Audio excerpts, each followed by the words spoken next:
আসসালামু আলাইকুম শিক্ষার্থীরা, আশা করি সবাই অনেক ভালো আছো। প্রথমেই হচ্ছে দ্বিতীয় অধ্যায় লেকচার 5-এ তোমাকে স্বাগতম। জীবকোষ এবং টিস্যু এই অধ্যায়টার উপর এর আগে আমরা আরও 4টা বেসিক ক্লাস করেছি। এটা হচ্ছে আমাদের 5ম ক্লাস এবং এই 4টা ক্লাসের মধ্যে এত ডিপলি কেন আলোচনা করা হচ্ছে এবং এই অধ্যায়টা কেন সময় নিয়ে নিয়ে করছি এবং হচ্ছে অনেকগুলো বেশি লেকচার কেন আসতেছে, কারণ হচ্ছে এই অধ্যায়টা তোমার যে 9-10-এর জন্য যে গুরুত্বপূর্ণ শুধু তাই না, এই অধ্যায়টা তোমার ইন্টারমিডিয়েটের জন্য খুবই গুরুত্বপূর্ণ। এই অধ্যায়টা বেস করে ইন্টারমিডিয়েটে প্রায় 4টা অধ্যায় আছে, ঠিক আছে? সো 9-10-এর একটা অধ্যায়কে ভাগ করে ইন্টারমিডিয়েটে গিয়ে 4টা বড় বড় অধ্যায় হয়ে গেছে। সো এই জন্য এই অধ্যায়টা তোমার বোঝাটা খুবই দরকারি। এই জন্য এটা অনেক ডিপলি খুবই কি বলে এটাকে, একবার অল্প অল্প টপিকগুলো ব্যাপকভাবে বোঝানো হচ্ছে যাতে তোমার আত্মস্থ হয়। আর আজকে হচ্ছে আমরা যে টপিকটা আলোচনা করব, আমরা জাস্ট আগের ক্লাসে প্যারেনকাইমা, কোলেনকাইমা এবং স্ক্লেরেনকাইমা সম্বন্ধে বিস্তারিত আলোচনা করেছি। আজকে আমরা আলোচনা করব হচ্ছে, আমরা জানি স্থায়ী টিস্যু হচ্ছে কয় প্রকার। স্থায়ী টিস্যু হচ্ছে 3 প্রকার: সরল টিস্যু, জটিল টিস্যু আর হচ্ছে ক্ষরণকারী বা নিঃস্রাবী টিস্যু। আগের ক্লাসে আমরা সরল টিস্যু আলোচনা করেছি, আজকে আলোচনা করব জটিল টিস্যু। তো জটিল টিস্যু প্রধানত 2 প্রকার, একটা হলো জাইলেম আর একটা হচ্ছে ফ্লোয়েম। জাইলেমের মধ্যে যে 4 ধরনের কোষ থাকে: tracheid, vessel, xylem parenchyma, xylem fibre. এবং ফ্লোয়েমের মধ্যে কয় ধরনের কোষ থাকে? 4 ধরনের কোষ থাকে: সিপ কোষ, সঙ্গী কোষ, ফ্লোয়েম প্যারেনকাইমা এবং ফ্লোয়েম ফাইবার। তো এই যে জাইলেম এবং ফ্লোয়েম নিয়ে বিস্তারিত আলোচনা করব ইনশাআল্লাহ। হচ্ছে আমরা একটু জাইলেম, ফ্লোয়েম এগুলো একটু 3D অ্যানিমেশনের মাধ্যমে দেখার চেষ্টা করব, কারণ হচ্ছে যে তাহলে আমাদের আরও বুঝতে সুবিধা হবে। এই যে সরল টিস্যু, জটিল টিস্যু, প্যারেনকাইমা, তারপরে স্ক্লেরেনকাইমা, এদিকে জাইলেম, ফ্লোয়েম সব কিছু একটু 3D অ্যানিমেশনের মাধ্যমে দেখব ইনশাআল্লাহ। তাহলে চলো আমরা শুরু করে দিই। তা আমরা হচ্ছে যে আচ্ছা, আমরা যদি এটাকে আমরা একটু শুরু থেকে দেখার চেষ্টা করি, তো এটা হচ্ছে একটা উদ্ভিদ, আমরা দেখতেই পাচ্ছি এটা হচ্ছে একটা উদ্ভিদ। উদ্ভিদের মধ্যে আমরা কোন টিস্যুগুলা কোথায় থাকে সবগুলোই একটু দেখার চেষ্টা করব ইনশাআল্লাহ। যেমন হচ্ছে আমরা যদি প্রথমে একটু মজার একটা জিনিস দেখি, সুন্দর একটা জিনিস দেখব। এই যেটা হচ্ছে উদ্ভিদের একটা মূল, চমৎকার লাগতেছে না? সেই লাগতেছে। তো এইখানে উদ্ভিদের একটা মূল দেখানো হয়েছে, যে মূলের মধ্যে কি কি আছে আমরা একটু ভালো করে জাস্ট ফিল করি। এই যে জাইলেম এবং ফ্লোয়েম নিয়ে যে আমরা আলোচনা করতেছি, তো এই যে সবুজ অংশটা, সবুজ অংশ যেটা, এটা হচ্ছে জাইলেম। তাহলে মূলের এই সবুজ অংশটা হচ্ছে জাইলেম। এই সবুজের পাশেই যে হালকা আরেকটা বর্ণ দেখা যাচ্ছে, এটা কি বর্ণ আমি বলতে পারবো না। এই যে এটা হচ্ছে ফ্লোয়েম, মানে এটাকে কি বলে, এটা হচ্ছে পার্পেল, বেগুনি টাইপের, অথবা যেটাই হোক পার্পেল টাইপের, ধরলাম পার্পেল। তাহলে হচ্ছে যে এই যে সবুজ অংশ যেটা, এটা হলো জাইলেম। তো জাইলেম মাঝখান দিয়ে আছে, 2 পাশ দিয়ে ফ্লোয়েম আছে, জাইলেমের পাশ দিয়ে ফ্লোয়েম আছে। এই যে বেগুনি অংশ যেটা, এটা হচ্ছে ফ্লোয়েম। আচ্ছা, তারপরেই আছে কি যে নীল অংশ যেটা, এটা হচ্ছে ভাজক টিস্যু। ওই যে টিস্যুগুলো বিভাজিত হয়, বিভাজক ক্ষমতা সম্পন্ন টিস্যুগুলো হলো ভাজক টিস্যু। তো এইটাই মোটামুটি একটা মূলের মাঝখান দিয়ে বুঝতে পারছে জাইলেম, 2 পাশ দিয়ে ফ্লোয়েম, তারপর হচ্ছে ভাজক টিস্যু অবস্থান করতেছে। আচ্ছা, এটা মোটামুটি দেখা হয়েছে। এখন একটা ক্যাম্বিয়ামটাকে, ক্যাম্বিয়াম সম্বন্ধে একটু ধারণা নেই যে ক্যাম্বিয়ামটা ভালো করে খেয়াল করো। এই যে এখানে আরেকটা চমৎকার একটা বিষয় দেখা যাচ্ছে, এটাও উদ্ভিদের হয় একটা মূল বা কাণ্ডকে দেখানো হয়েছে, যেটাই হোক। এটা হচ্ছে জাইলেম, এটা হচ্ছে ফ্লোয়েম। এই যে জাইলেম উপরের দিকে উঠতেছে, ফ্লোয়েম নিচের দিকে নামতেছে, এটা মানে কি? এটা মানে কিছুই না। জাইলেমের কাজ হচ্ছে, উদ্ভিদ, আমরা জানি উদ্ভিদ মাটি থেকে পানি এবং খনিজ লবণ সংগ্রহ করে। এই পানি এবং খনিজ লবণ কোথায় যায়? পাতার মধ্যে যায়। পাতার মধ্যে কি হয়? সালোক সংশ্লেষণ প্রক্রিয়ায় রান্না হয়, খাদ্য তৈরি হয়। পরে এই খাদ্যটা কি হয়? সারা দেহে ছড়ায় যায়। তাইলে যে পানি এবং খনিজ লবণ যে উপরে পর্যন্ত উঠবে, কে উঠাবে? এটা উঠাবে হলো জাইলেম।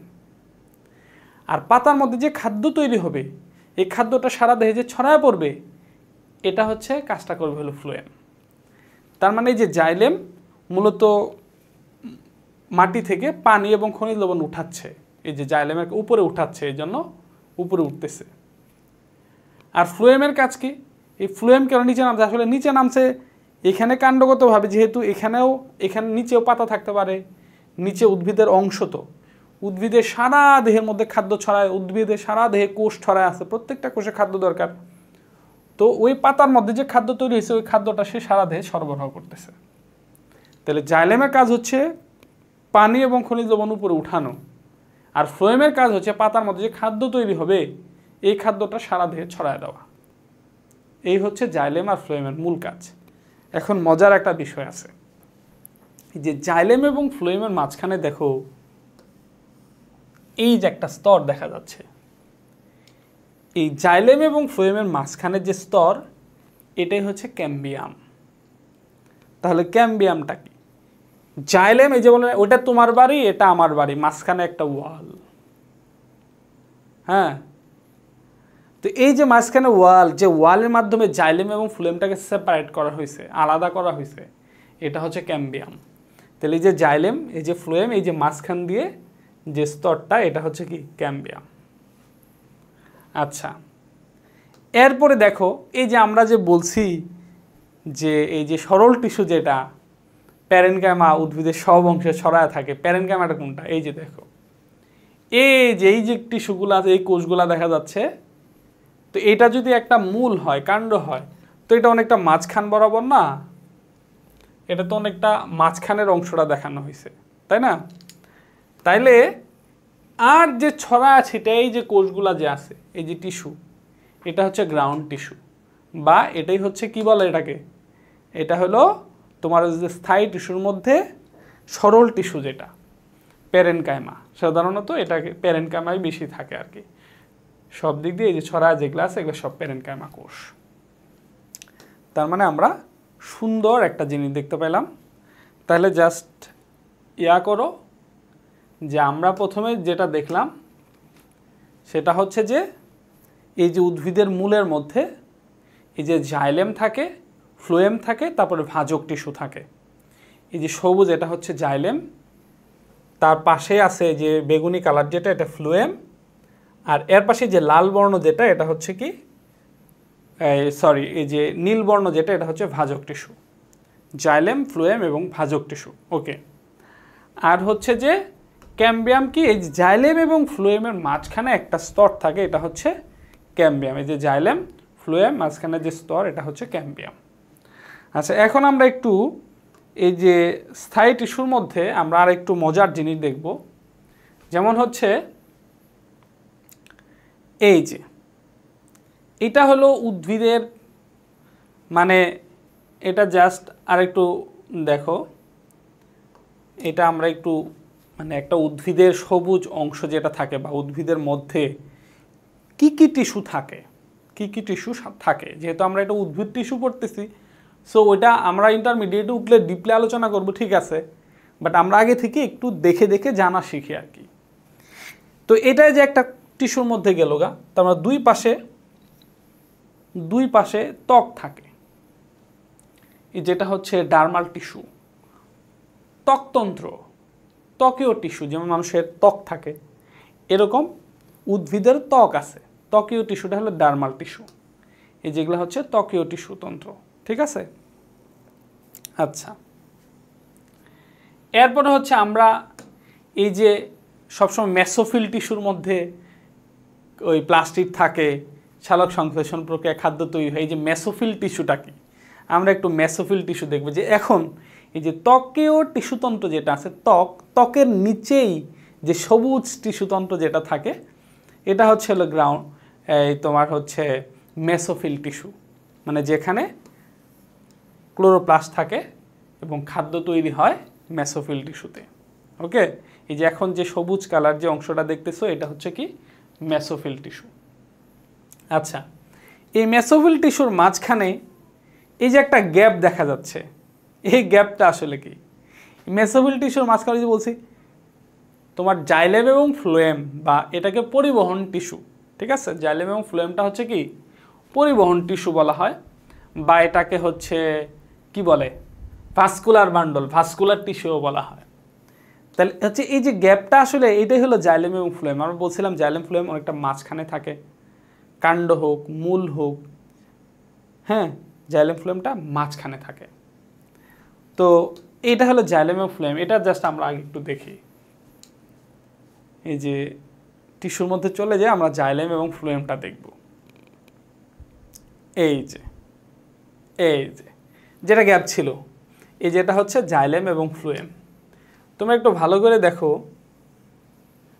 জাইলেমের কাজ কি? পানি উঠাবে, মূল থেকে পানি উঠাবে।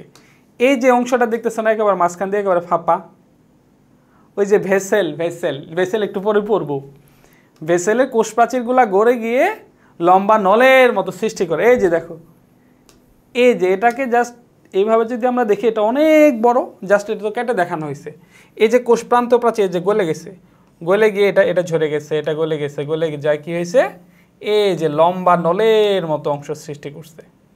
এই যে নলের মতো অংশ সৃষ্টি হয়েছে, এক্স্যাক্টলি এই যে নলের মতো হয়েছে।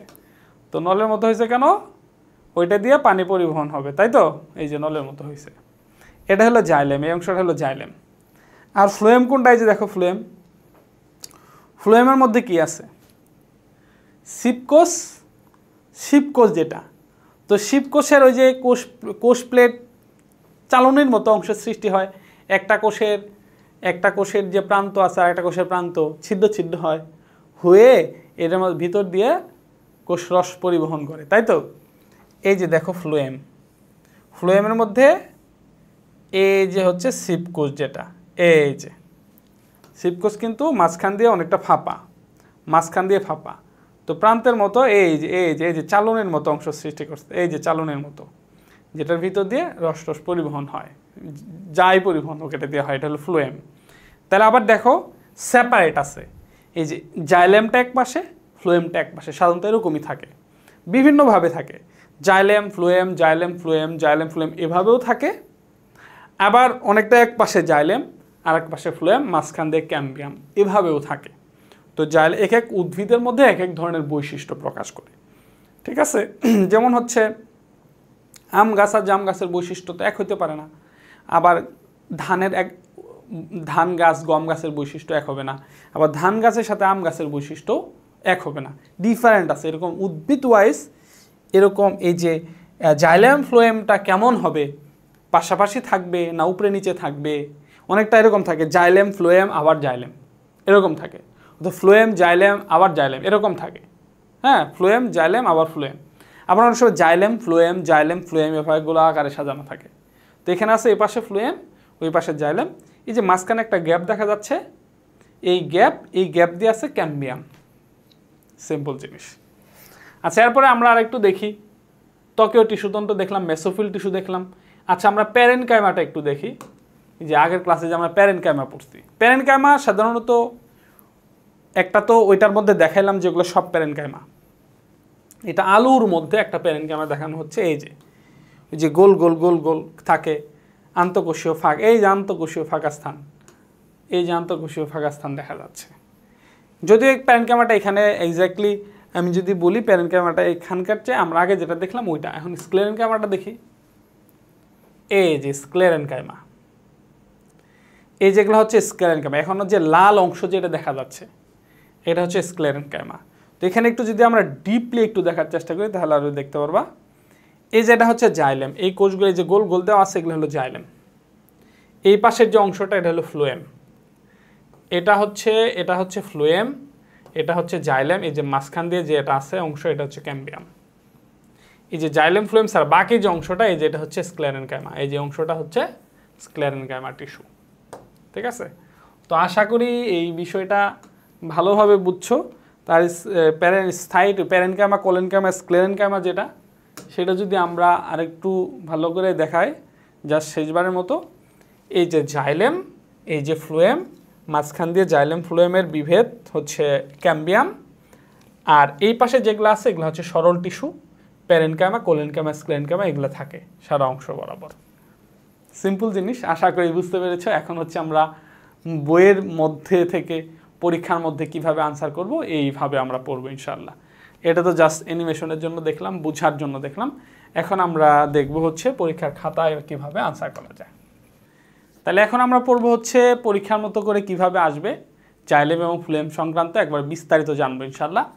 তো টপিকটা হচ্ছে প্রথমে আমরা একটু বোঝার চেষ্টা করি, সেটা হচ্ছে জটিল টিস্যু।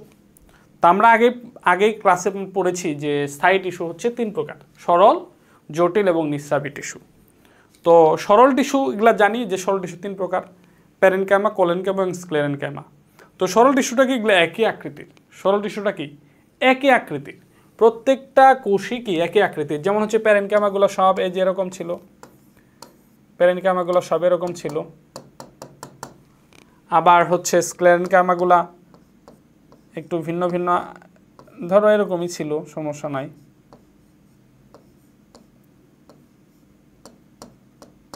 এই যে ধরো এগুলো স্ক্লেরেনকাইমা, আর হচ্ছে প্যারেনকাইমা, কোলেনকাইমা। আর স্ক্লেরেনকাইমাগুলা ভিতরে কিন্তু কোনো নিউক্লিয়াস নাই, ভিতরে কোনো নিউক্লিয়াস নাই। ধরো এই যে এগুলা হচ্ছে স্ক্লেরেনকাইমা, ব্যাস। তাহলে প্যারেনকাইমা, কোলেনকাইমা এবং স্ক্লেরেনকাইমা এগুলা কিন্তু সবই কি একটা। প্যারেনকাইমার সবগুলা কোষই একই রকম, কোলেনকাইমার সবগুলা কোষই একই রকম, স্ক্লেরেনকাইমার সবগুলা কোষই একই রকম, সবগুলা দেখতে একই রকম ছিল, এই জন্য এগুলো সরল টিস্যু। কিন্তু আমরা যদি দেখি জটিল টিস্যু, জটিল টিস্যুর মধ্যে ধরো 2 প্রকার, একটা হলো জাইলেম এবং ফ্লোয়েম। জাইলেমের মধ্যে ক্ষেত্রে tracheid, vessel, xylem parenchyma, xylem fibre. তো এখানে কিন্তু ট্রাকিট দেখতে একরকম, ভেসেল দেখতে একরকম, জাইলেম ফাইবার দেখতে আরেক রকম। এদের কিন্তু ভিন্ন ভিন্ন রকমের, 3টা মিলে হয়েছে কি জাইলেম, বা 4টা মিলে জাইলেম, ঠিক আছে। তো এরা সবগুলা কোষ ছিল একই রকম, এই জন্য সরল। আর এরা প্রত্যেকটা কোষ দেখতে ভিন্ন রকম, আকার আকৃতিতে সব দিক দিয়ে ভিন্ন রকম, এই জন্য এরা হচ্ছে জটিল। সেমভাবে যে ফ্লোয়েম আছে, ফ্লোয়েমের মধ্যে কি থাকে? ফ্লোয়েমের মধ্যে থাকে সিপ কোষ বা সিবনল থাকে। এই যে ফ্লোয়েমের মধ্যে মাঝখান দিয়ে এই যে সিবনল থাকে, সিবনলের মধ্যে ওই যে সিপ প্লেট তৈরি হয়, একটার সাথে আরেকটা সিপ প্লেট তৈরি হয়। অ্যানিমেশনের মাধ্যমে আমরা দেখছি চালনির মতো, এবং যেটা দিয়ে প্রবাহ হয়। পাশ দিয়ে কি থাকে? সঙ্গী কোষ থাকে। এই যে পাশ দিয়ে সঙ্গী কোষ থাকে, সঙ্গী কোষ থাকে। তারপরে হচ্ছে কি? তারপরে হচ্ছে যে ফ্লোয়েম প্যারেনকাইমা, ফ্লোয়েম ফাইবার যেগুলো থাকে, এগুলা তো তার নির্দিষ্ট মতো করে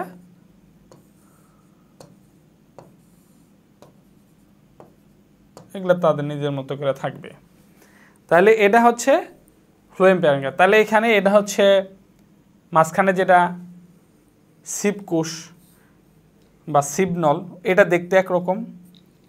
তার পাশে যে সঙ্গী কোষ, এটা দেখতে অন্যরকম। তার পাশে আছে হচ্ছে ফ্লোয়েম প্যারেনকাইমা বা ফ্লোয়েম ফাইবার, ওরা দেখতে হচ্ছে আরেক রকম, ভিন্ন ভিন্ন রকম। এরা সব দেখতে একই রকম ছিল, এই জন্য এরা হলো সরল টিস্যু। আর এরা সব দেখতে ভিন্ন ভিন্ন রকম, এই জন্য এরা হচ্ছে জটিল টিস্যু। নিঃস্রাবী টিস্যু নিয়ে মোটামুটি ইন্টারমিডিয়েটেও পড়াশোনা নাই, অনার্স লেভেলে গিয়ে পাবা। সো এটা নিয়ে বিস্তারিত আর কোনো কিছু বলার দরকার নাই।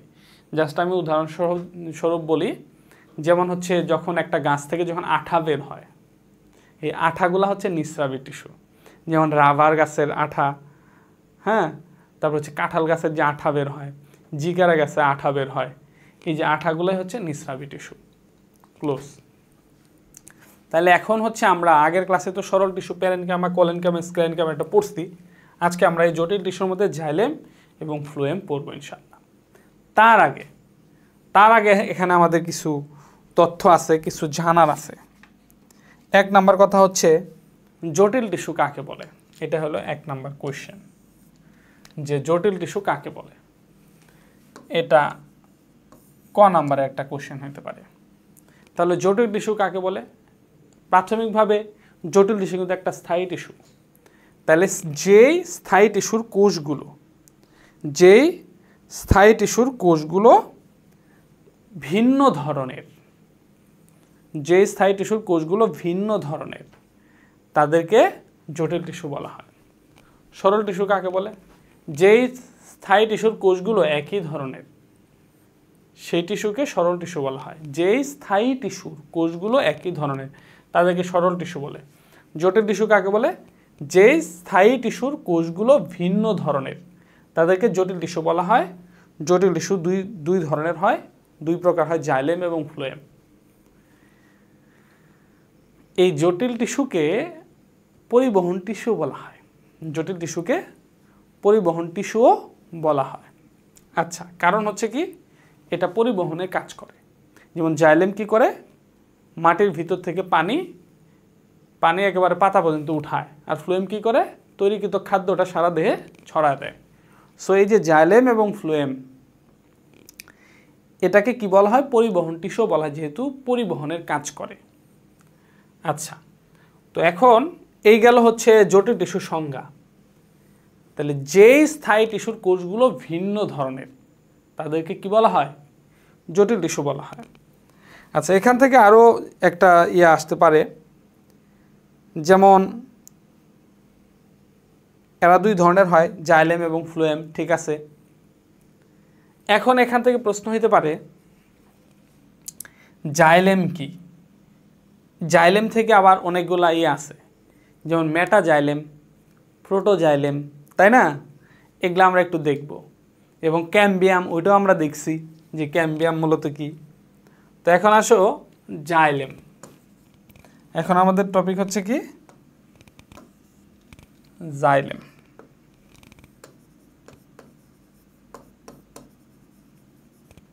তো জাইলেমের মধ্যে আমরা কয়েকটা শব্দ পাইছি। শব্দগুলো একটু ভালোভাবে দেখো। 1 নাম্বার শব্দ পাইছি প্রাথমিক জাইলেম। প্রাথমিক জাইলেম। 2 নাম্বার শব্দ পেলাম হচ্ছে গৌণ জাইলেম। গৌণ জাইলেম। 3 নাম্বার শব্দ পাইলাম হচ্ছে আমরা প্রোটোজাইলেম। প্রোটোজাইলেম। এবং 4 নাম্বার শব্দ পাইলাম হচ্ছে আমরা মেটাজাইলেম।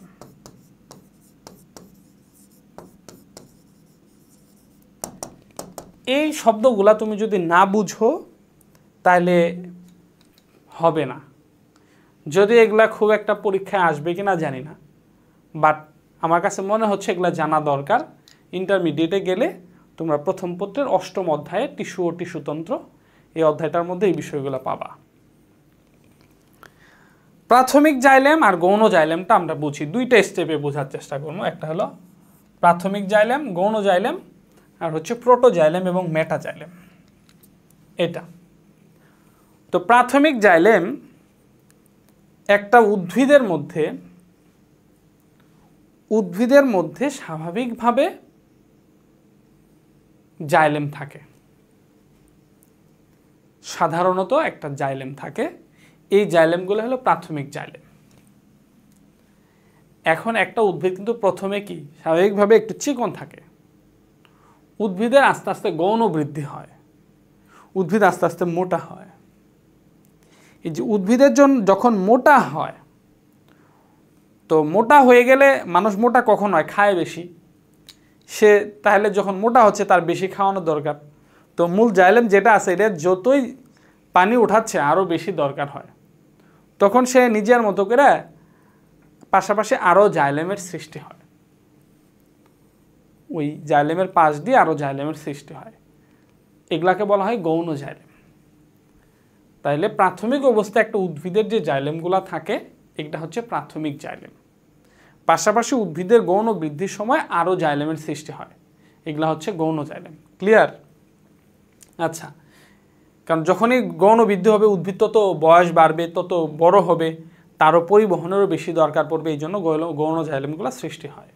এটা উদ্ভিদের ওপর, বয়সের ওপর ভিত্তি করবে, উদ্ভিদের প্রকৃতির ওপর ভিত্তি করবে, ওখানে অনেক কিছুই এখানে ডিপেন্ড করে আর কি। তাহলে প্রাথমিক জাইলেম বুঝলাম, গৌণ জাইলেমও বুঝলাম। এখন আসো প্রোটোজাইলেম এবং মেটাজাইলেম। উদ্ভিদের যখন ভ্রূণ থাকে, ভ্রূণীয় অবস্থায় প্রাথমিকভাবে উদ্ভিদটা সৃষ্টি হচ্ছে, তো উদ্ভিদ যেমন একটা মানুষ যদি সৃষ্টি হয়, তো মানুষের হৃদস্পন্দন হবে। হৃদস্পন্দন আস্তে আস্তে, এই স্পন্দনের শক্তির মাধ্যমে আস্তে আস্তে কী হবে? মস্তিষ্কের গঠন শুরু হবে। মস্তিষ্কের গঠন পূর্ণ হওয়ার পরে তারপর আস্তে আস্তে নাক, মুখ, চোখ এগুলো আস্তে আস্তে হবে। এই যে একটা পর্যায়ক্রমিক হবে। ওই ভ্রূণটা যখনই হইল, অঙ্গ প্রত্যঙ্গগুলো আস্তে আস্তে হচ্ছে না, ওরকম ভ্রূণীয় অবস্থা থেকে যখনই একটা উদ্ভিদের সৃষ্টি হতে যাচ্ছে, হ্যাঁ, তখন যে জাইলেমটা থাকে, ওই জাইলেমটা হচ্ছে প্রোটোজাইলেম, নরম সফট জাইলেম, ছোট আকৃতিতে ছোট। এই প্রোটোজাইলেম যখন আস্তে আস্তে পূর্ণতা পায়, বড় হয়, বিকশিত হয়, হ্যাঁ, আকৃতিতে বড় হয়, তখন সেটা হচ্ছে মেটাজাইলেম।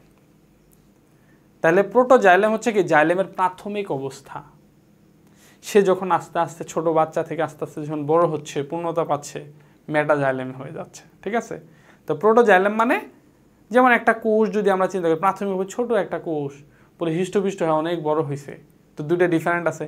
যেমন ছোট একটা বাচ্চা, আমি যখন ধরো আমি যখন নতুন হয়েছি, 1 মাস 2 মাস বয়স, তখন কত আমি কেমন ছিলাম আর এখন কেমন, হ্যাঁ।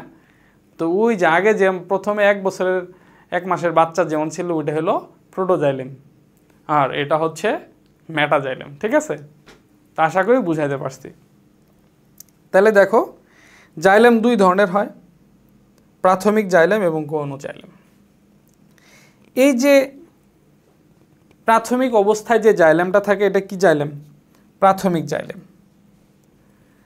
তাইলে এই যে আমরা একটু আগে কিন্তু দেখছি, ধরো তোমাদের বইয়ের মধ্যেও আছে, এই যে এই পাশে থাকে ধরো ফ্লুয়েম, এই পাশে থাকে হলো জাইলেম। তাইলে এই পাশে ধরো এই পাশে আছে হচ্ছে ফ্লুয়েম, এই পাশে আছে হচ্ছে জাইলেম। তো মাঝখানের যে যেটাকে ডিফারেন্ট করছে ফ্লুয়েম এবং জাইলেমের মাঝখান দিয়ে যে পর্দা, এটা হচ্ছে কি ক্যাম্বিয়াম।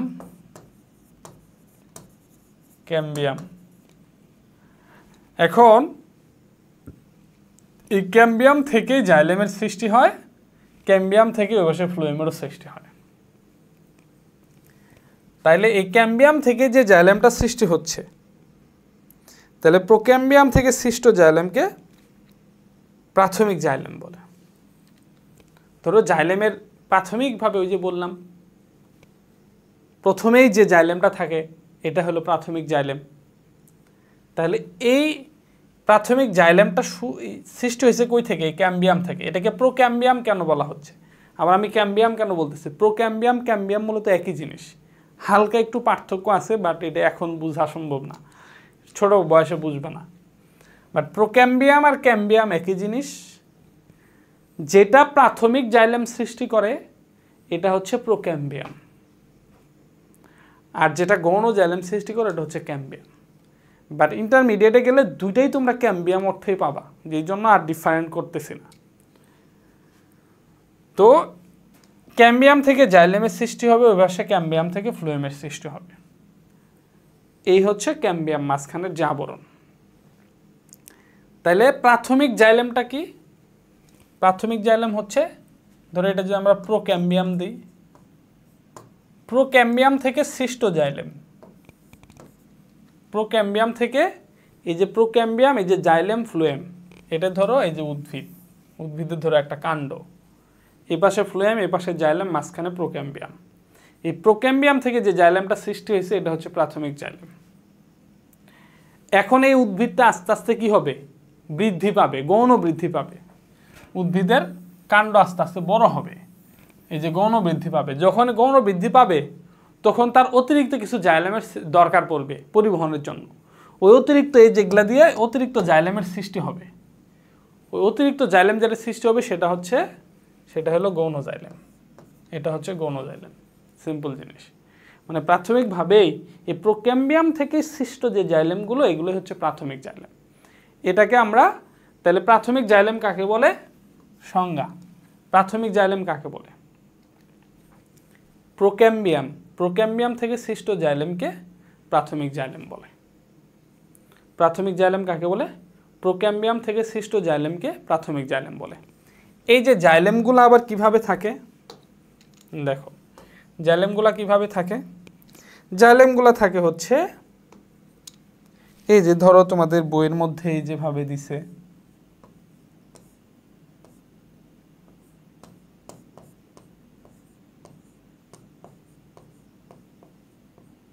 এই যে মোটা থেকে আস্তে আস্তে চিকন হয়ে যাচ্ছে। এই যে জাইলেমগুলো এভাবে দিছে না,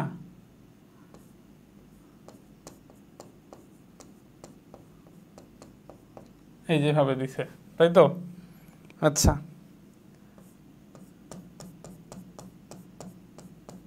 একটা দেখা দিই, বেশি দেখানোর দরকার নেই। এই যে তাহলে এই যে জাইলেমগুলো এই পাশে, আর ওই পাশে হচ্ছে ফ্লোয়েমগুলা, যে এইগুলা ধরো এই পাশে, এই যে এই পাশে এগুলো ফ্লোয়েম, মাঝখানে হচ্ছে প্রোক্যাম্বিয়াম। এই যে জাইলেমগুলো দেখো, এইদিকে যেটা আছে এটা হচ্ছে মেটাজাইলেম, এইদিকে এটা হচ্ছে মেটাজাইলেম, আর এইদিকে যেটা আছে এটা হচ্ছে প্রোটোজাইলেম, প্রোটোজাইলেম, তাই না? তাইলে হচ্ছে এই যে মেটাজাইলেম আর প্রোটোজাইলেম কি? প্রোক্যাম্বিয়াম থেকে এই জাইলেমগুলো সৃষ্টি হয়েছে, বাট প্রাথমিক জাইলেমের যে প্রাথমিক অবস্থা সেটা হচ্ছে কি প্রোটোজাইলেম। আর যখন এটা পূর্ণতা প্রাপ্ত হয় তখন যে জাইলেমটা সৃষ্টি হয় সেটা হচ্ছে কি মেটাজাইলেম। এটাই হলো মূল কথা। তো তোমাদের বইয়ের মধ্যে কি লেখা আছে, এই যে প্রোটোজাইলেম থেকে, এই প্রোক্যাম্বিয়াম থেকে সৃষ্টি হয়েছে, অতএব এটা হচ্ছে কি প্রাথমিক জাইলেম। তাহলে এই যে প্রোটোজাইলেম এবং মেটাজাইলেম এটা হলো মূলত কার প্রকারভেদ? প্রাথমিক জাইলেমের প্রকারভেদ।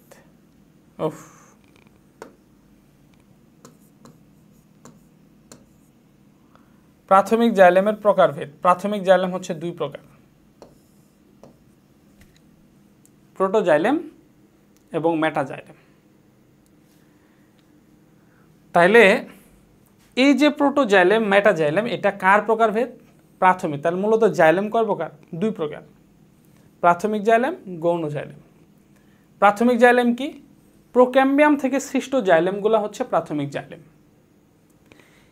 এই প্রোক্যাম্বিয়াম থেকে মানে এই এরিয়ার মধ্যে যে জাইলেমগুলো এগুলো হচ্ছে প্রাথমিক জাইলেম।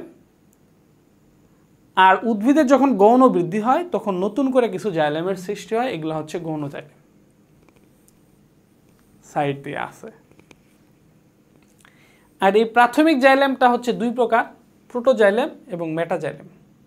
প্রোটোজাইলেম কোনটা? জাইলেমের প্রাথমিক অবস্থায় এটা হচ্ছে প্রোটোজাইলেম, আর পূর্ণতা প্রাপ্তির পর ওই যে কোষগুলো বেশি ফাঁপা হয়ে যায়, শক্তিশালী হয়, ওইটা হচ্ছে মেটাজাইলেম। Close close. যেমন এই যে বইয়ের ভাষায় যদি আমি বলি মেটাজাইলেম কোনটা?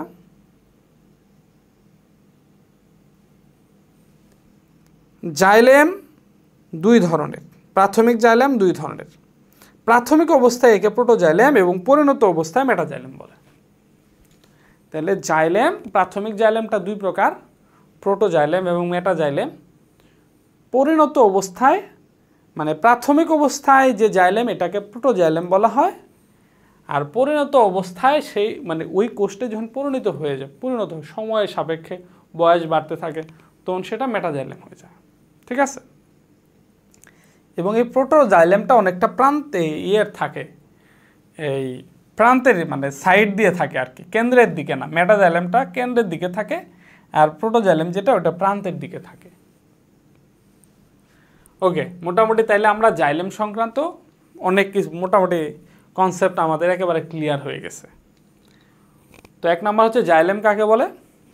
এইটা যদি বলি আমরা জাইলেম কাকে বলে, তাহলে উদ্ভিদের যে জটিল টিস্যু আমরা কি করি, জাইলেমের সংজ্ঞা।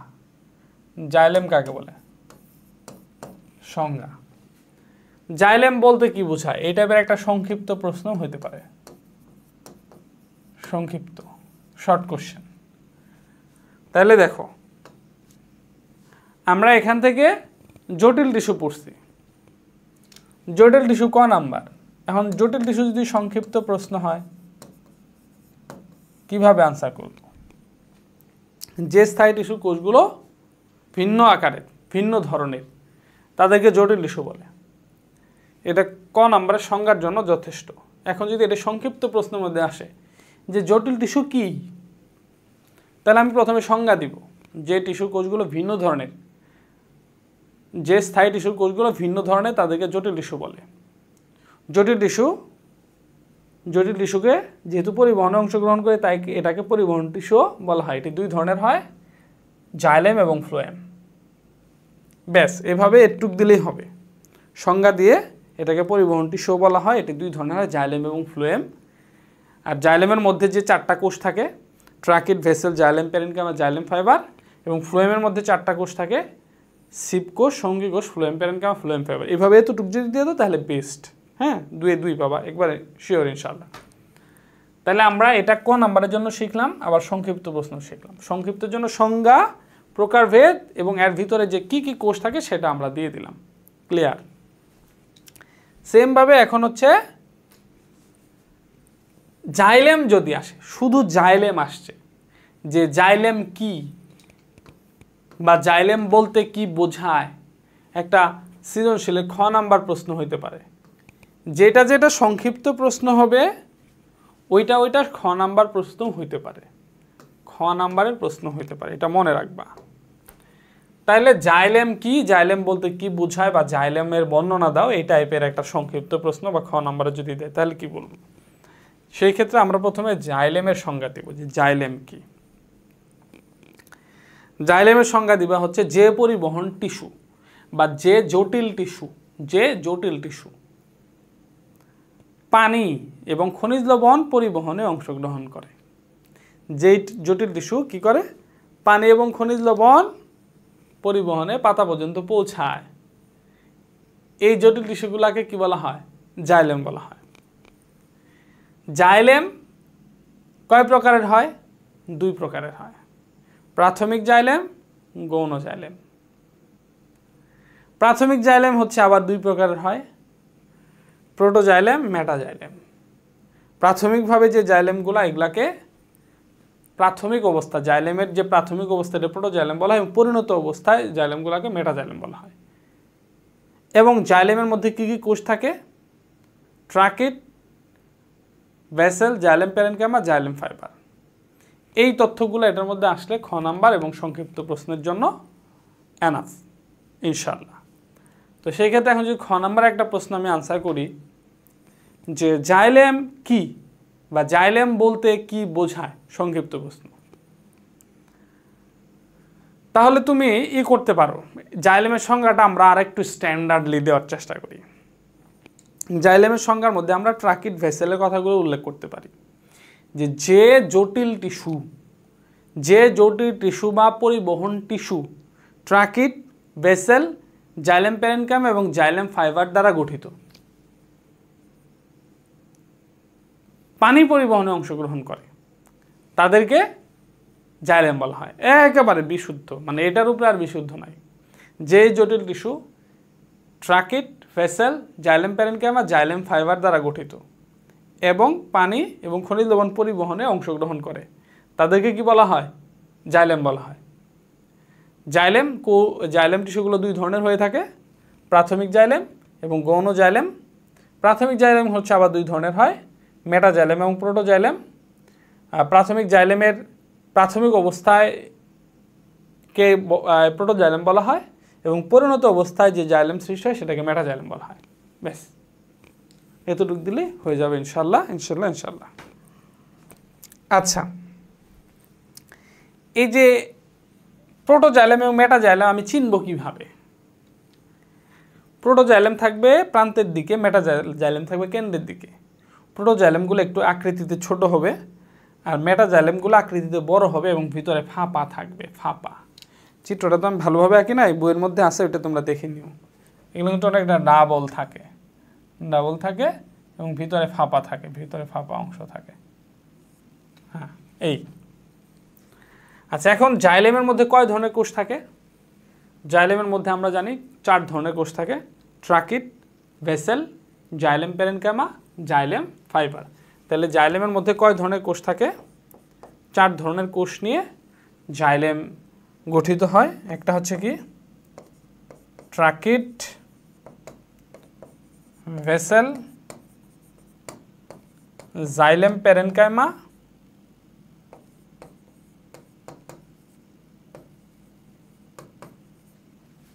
আরেকটা হচ্ছে কি জাইলেম ফাইবার। এই যে চারটা। তো এখান থেকে প্রশ্নগুলো কিভাবে আসে, প্রশ্নগুলো কিভাবে আসতে পারে একটু বোঝার চেষ্টা করো। ট্রাকিডের বর্ণনা, এটা সৃজনশীলের একটা গ নাম্বারের প্রশ্ন হতে পারে। ভেসেলের বর্ণনা, এটা একটা গ নাম্বার প্রশ্ন হতে পারে। জাইলেম প্যারেনকাইমা, এটা একটা খ নাম্বার অথবা সংক্ষিপ্ত প্রশ্ন হইতে পারে। আর জাইলেম ফাইবার, এটাও একটা খ নাম্বারের সৃজনশীলের খ নাম্বারের অথবা একটা সংক্ষিপ্ত প্রশ্ন হইতে পারে। তাহলে প্রশ্নটা আমরা ক্লিয়ার হয়েছে এখান থেকে। এবং এখান থেকে আরও একটা কোশ্চেন হতে পারে, জাইলেম এবং ফ্লোয়েমের পার্থক্য লেখো, পার্থক্য, বা জাইলেম এবং ফ্লোয়েমের মধ্যে তুলনা করো, জাইলেম এবং ফ্লোয়েমের মধ্যে বৈসাদৃশ্য বর্ণনা করো, জাইলেম এবং ফ্লোয়েমের মধ্যে কি কি অমিল লক্ষ্য করা যায়। জাইলেম এবং আমি জাইলেম ফ্লোয়েম বলতেছি। ট্রাকিড এবং ভেসেলের মধ্যে তুলনা করো, ট্রাকিড এবং ভেসেলের মধ্যে বৈসাদৃশ্য বর্ণনা করো, ট্রাকিড এবং ভেসেলের মধ্যে পার্থক্য লেখো। এই যে ট্রাকিড এবং ভেসেলের পার্থক্য গ নাম্বারের জন্য আসতে পারে।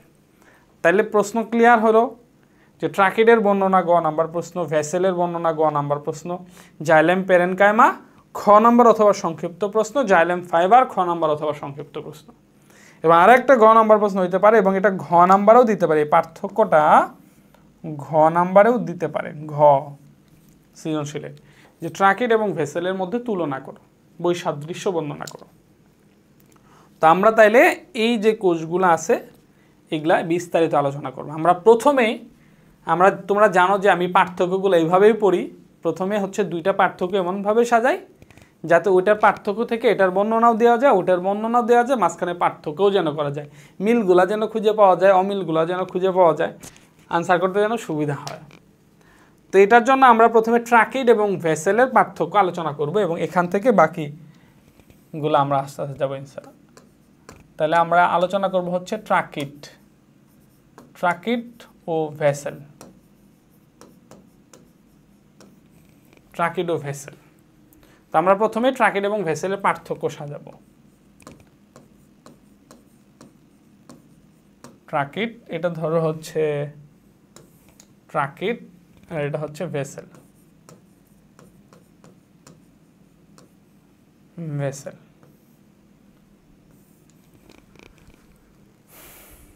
আচ্ছা, 1 নাম্বার।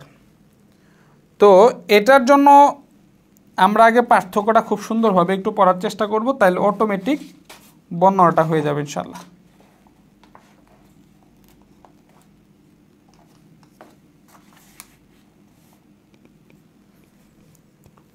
তোমরা একটু তোমাদের যে বই আছে,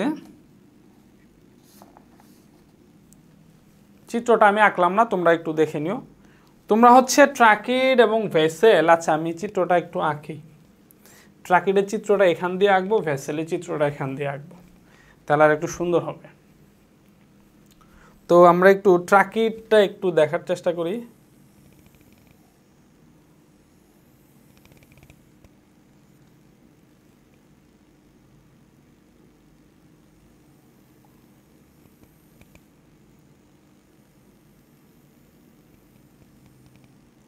এই যে ট্রাকিডের চিত্র আঁকলাম, এটা হচ্ছে ট্রাকিড।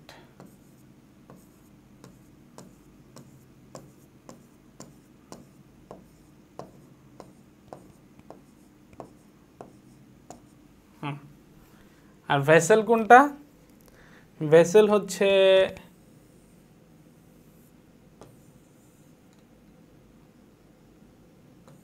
তোমরা একটুই করো, আমার সাথে সাথে আর্ট করে ফেলো, আমার সাথে সাথে তোমরা আর্ট করে ফেলো।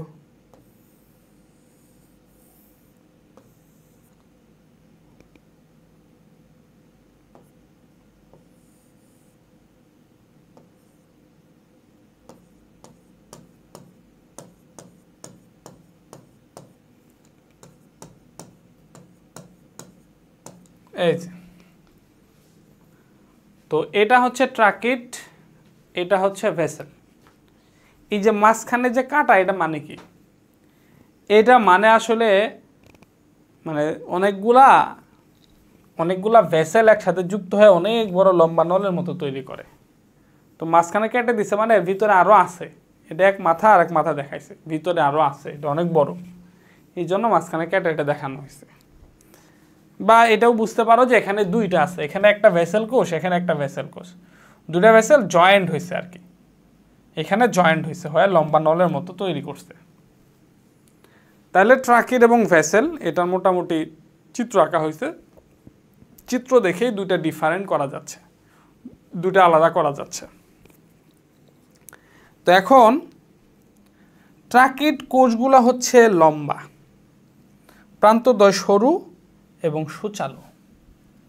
এই যে ট্রাকিডের কোষগুলো আমরা যদি দেখি, ট্রাকিড কোষগুলো হচ্ছে লম্বা, প্রান্তদ্বয় সরু এবং সুচালো। তা আমাদের প্রান্তদ্বয় কিন্তু সরু সুচালো হয় নাই, তা আমরা একটু প্রান্তদ্বয় সরু এবং সুচালো করে দিই। প্রান্তদ্বয় কি করব? সরু ও এই যে প্রান্তদ্বয় সরু এবং সুচালো করে দিলাম। তা আমি কিন্তু প্রথমেই কিন্তু চিত্রটা হচ্ছে আমি ওইভাবে আঁকতে পারতাম, বাট আমি ইচ্ছা করি করি নাই, কারণ হচ্ছে এটা একটু মনে রাখা দরকার। অনেক সময় ট্রাকিড, এই যে ভেসেল, জাইলেম ফাইবার, এটাকে করা যায় না, ডিফারেন্ট করা যায় না। চিত্র দেখে এটাকে আলাদা করা শিখতে হবে। উদ্দীপকের মধ্যে ধরো চিত্র আসছে ট্রাকিড এটার বর্ণনা দাও, বাট তুমি যা দিছো হলো ভেসেলের বর্ণনা, ওরকম হলে ঝামেলা। সঙ্গী কোষ, সিপ কোষ, এগুলা ডিফারেন্ট করা শিখতে হবে, আলাদা আলাদা করা শিখতে হবে। তো আমাদের এখানে উল্টাপাল্টা বাজে হচ্ছে এই যে জাইলেম ফাইবার এবং ট্রাকিড, এই দুইটার মধ্যে উল্টাপাল্টা বাজে, কোনটা জাইলেম ফাইবার এবং কোনটা ট্রাকিড। আচ্ছা, তো তোমরা বইয়ের চিত্রটা দেখো যে ট্রাকিডের সাথে ভেসেলের ইজিলি ডিফারেন্টটা করা যাচ্ছে চিত্র দেখে, কিন্তু ট্রাকিডের সাথে জাইলেম ফাইবারের ডিফারেন্টটা খুব সহজে করা যাচ্ছে না। তো ট্রাকিড মোটা, জাইলেম ফাইবারটা ট্রাকিডের চেয়ে চিকন, ঠিক আছে? এই যে বিশেষ করে হচ্ছে কোষ প্রাচীর, যেটা জাইলেম ফাইবারের কোষ প্রাচীর এই ট্রাকিডের তুলনায় সরু। আচ্ছা, তো ট্রাকিড, তাহলে ট্রাকিডের এক নাম্বার বৈশিষ্ট্য কি লিখব? ট্রাকিড হচ্ছে লম্বা, প্রান্তদ্বয় সরু এবং সুচালো। ট্রাকিড হচ্ছে কি? লম্বা, প্রান্তদ্বয় সরু ও সুচালো। তাহলে ট্রাকিড কোষটা এখানে দেখতেই পাচ্ছেন, এটা লম্বা, প্রান্তদ্বয় হলো সরু হয়েছে এবং সুচালো হয়েছে। ওকে, এরপরে হচ্ছে তোমার, তাইলে হচ্ছে ভেসেলের ক্ষেত্রে এক নাম্বার বৈশিষ্ট্যটা কি? তো ট্রাকিড কোষগুলা লম্বা, ভেসেলের কোষগুলা কিন্তু লম্বা না, একটু খাটো। তাহলে ভেসেলের কোষগুলা হচ্ছে কি? খাটো। কোষগুলো খাটো। এটা হলো দুই সুচালো, আর এটা কিন্তু সুচালো না, চঙ্গের মতো।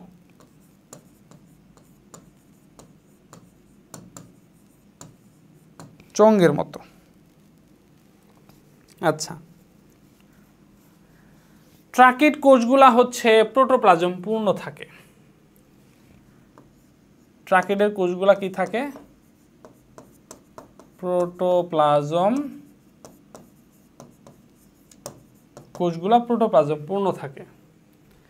কিন্তু ভেসেলের কোষগুলা প্রোটোপ্লাজম পূর্ণ থাকে না, মানে প্রাথমিক অবস্থায় প্রোটোপ্লাজম থাকলেও যত সময় গড়াবে আস্তে আস্তে প্রোটোপ্লাজম মরে যাবে, প্রোটোপ্লাজমহীন হবে। কেন হবে? কারণ ওই যে কোষের ভিতরে যদি প্রোটোপ্লাজম থাকে, প্রোটোপ্লাজম আস্তে আস্তে মরে গিয়ে ভিতরটা ফাঁকা হয়ে যাবে, ঠসঠসা হয়ে যাবে। এরপরে যে প্রান্ত প্রাচীর গলে গিয়ে অনেকগুলা কোষ একসাথে যুক্ত হয়ে লম্বা নলের সৃষ্টি করবে। তো লম্বা নলের সৃষ্টি হয়ে মাঝখানে ফাঁপা হওয়া লাগবে না? এই জন্য প্রাথমিক অবস্থায় এদের প্রোটোপ্লাজম থাকলেও পরিণত অবস্থায় প্রোটোপ্লাজমহীন হয়ে যায়। তার মানে পরিণত অবস্থায়,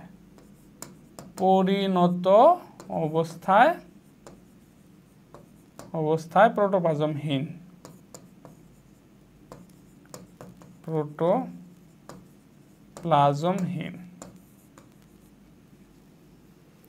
আচ্ছা, এরপরে আসো 3 নাম্বার বৈশিষ্ট্য বা 3 নাম্বার পার্থক্য। প্রাচীরে লিগনিন জমা হয়ে পুরু হয়, আভ্যন্তরীণ গহ্বর বন্ধ হয়ে যায়, পানি চলাচল জোরকূপের সাহায্যে হয়। এই যে ট্রাকিড আছে, এই যে ট্রাকিড, এই ট্রাকিডের প্রাচীরে লিগনিন জাতীয় পদার্থ জমা হতে থাকে, দুই পাশ দিয়ে লিগনিন জাতীয় পদার্থ জমা হতে থাকে। লিগনিন জাতীয় পদার্থ জমা হয়ে যে মাঝখানে দিয়ে যে মাঝখানে একটা কোষের ভিতরের যে পথ, সরু পথ, এটা আস্তে আস্তে বন্ধ হয়ে যায়। তাইলে দেখো, ভিতরের অংশ যদি বন্ধ হয়ে যায় তাহলে পরিবহন কে করবে? ভিতর দিয়েই তো মূল পরিবহনটা হওয়ার কথা, এদের কাজই তো পরিবহনে অংশগ্রহণ, পানি হলো উপরে উঠাবে। তো ভিতরের পথ যদি যে বন্ধই হয়ে গেছে, চর্বি জমতে জমতে জমতে বন্ধই হয়ে গেছে, লিগনিন জমতে জমতে যেতে পারবে না, তো তখন এদের যে প্রাচীর আছে এগুলা ছিদ্র হয়ে যায়, কূপের সৃষ্টি হয়। ওই ছিদ্র হলে ওগুলা ভিতর দিয়ে পানি বেরিয়ে যায়, ঠিক আছে? এটাকে বলে ওই যে পাশাপাশি জোরকূপের সৃষ্টি হয়, এই পানি পরিবহন জোরকূপের সাহায্যেই হয়। তাহলে কি হয়? প্রাচীরে লিগনিন জমা হয়ে পুরু হয়, আভ্যন্তরীণ গহ্বর বন্ধ হয়ে যায়, ফলে পানি চলাচল জোরকূপের সাহায্যে হয়। তাহলে প্রাচীরে লিগনিন জমা হয়ে, প্রাচীরে লিগনিন জমা হয়, এটা বাকি লাইনটা তোমরা যা লিখবা। প্রাচীরে লিগনিন জমা হয়ে পুরু হয়, অভ্যন্তরীণ গহ্বর বন্ধ হয়ে যায়, পানি চলাচল জোরকূপের মাধ্যমে হয়। পানি চলাচল জোরকূপের মাধ্যমে হয়, পানি চলাচল। আচ্ছা, আর এদের ক্ষেত্রে কি ঘটনাটা ঘটে? ভেসেলের ক্ষেত্রে যেটা হয়, এই যে প্রান্ত প্রাচীর গলে যায়, প্রান্ত প্রাচীর গলে একটা আছে ভেসেল, আর তার উপর আরেকটা ভেসেল, তার উপর আরেকটা ভেসেল, এরকম না? এদের প্রান্ত প্রাচীর গলে গিয়ে একটা সরু নলের সৃষ্টি হয়, যে প্রাথমিক পরিণত অবস্থায় প্রোটোপ্লাজম মরে গেছে গা, ভিতরে ফাঁপা হয়ে গেছে, আর এদের প্রান্ত প্রাচীরটা গলে গিয়ে সরু নলের মতো সৃষ্টি হয়েছে, যেটা দিয়ে পানি চলাচল এখন হবে। তো এদের ক্ষেত্রে যেটা হয় যে প্রান্ত প্রাচীর গলে গিয়ে সরু নলের মতো অংশের সৃষ্টি করে। তাহলে প্রান্তীয় প্রাচীর গলে গিয়ে দীর্ঘ নলের সৃষ্টি হয়, এদের মধ্য দিয়ে কোষরস পানি পরিবহন হয়। তাহলে প্রান্তীয় প্রাচীর গলে গিয়ে সরু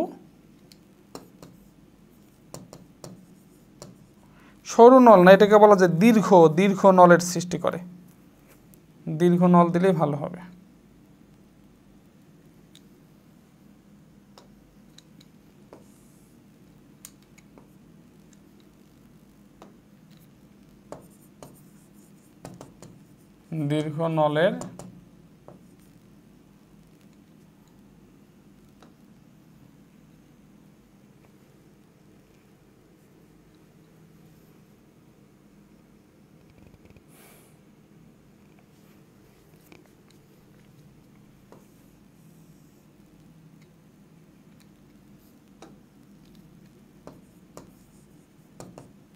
দীর্ঘ নলের সৃষ্টি করে।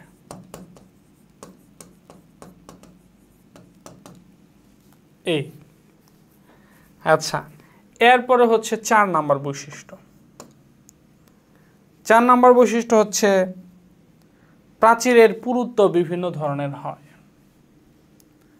বলয়াকার, সোপানাকার, সর্পিলাকার, কূপাঙ্কৃতির, বিভিন্ন আকৃতির হয়। এটা একটু বোঝার বিষয় আছে। এটা হচ্ছে কি ওই প্রাচীরের পুরুত্ব, বিভিন্ন আকৃতির হয়। এটা আগে লিখি, প্রাচীরের পুরুত্ব কি কি হয়? বলয়াকার হয়, তারপর হচ্ছে সর্পিলাকার হয়, তারপরে হচ্ছে এই সোপানাকার হয়, তারপর হচ্ছে কূপাঙ্কিতির হয় ইত্যাদি।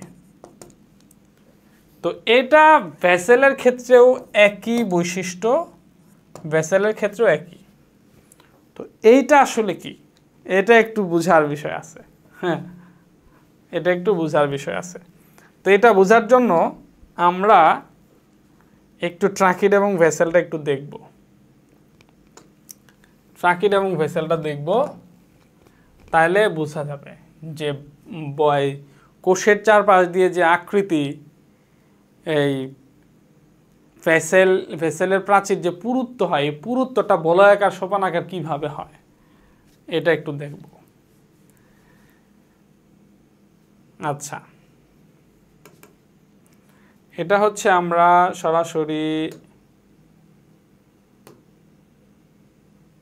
হ্যাঁ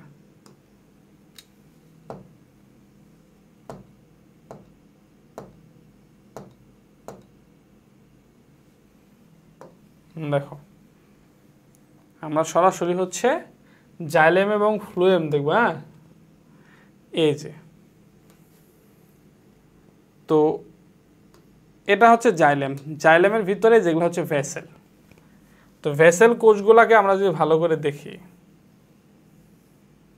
আর একটু বড় হচ্ছে না? আচ্ছা, জাস্ট এই যেটা দেখো, এটা হলো ভেসেলের কোষ দিয়ে চারপাশ দিয়ে প্রাচীর, এই যে চারপাশ দিয়ে প্রাচীর। এখন প্রাচীরের মধ্যে যে লিগনিন জমা হচ্ছে, লিগনিন জমা হয়ে প্রাচীরটা আস্তে আস্তে কি হবে? পুরু হয়। ট্রাকিডের ক্ষেত্রে, ভেসেলের ক্ষেত্রে, যেটাই হোক, এই যে প্রাচীরের মধ্যে যে লিগনিন জমা হয় যে পুরু হবে, এখন এই লিগনিনটা কিভাবে জমা হবে? এই যে দেখো, এখানে এই যে একটা স্টেপ বোঝা যাচ্ছে, লিগনিন জমা হচ্ছে। তো এটা তো চারপাশ দিয়ে জমা হবে। এখন যদি বলয়ের মতো চারপাশ দিয়ে জমা হয়ে যায়, তো বলয়ের মতো সৃষ্টি করে, এটা হলো বলয়াকার। বা ধরো এমনভাবে জমছে যে সাপের মতো পেঁচা পেঁচা জমছে, এই যেরকম সাপের মতো পেঁচা পেঁচা ওই লিগনিনটা জমছে, তাহলে ওইটা হলো এই সর্পিলাকার।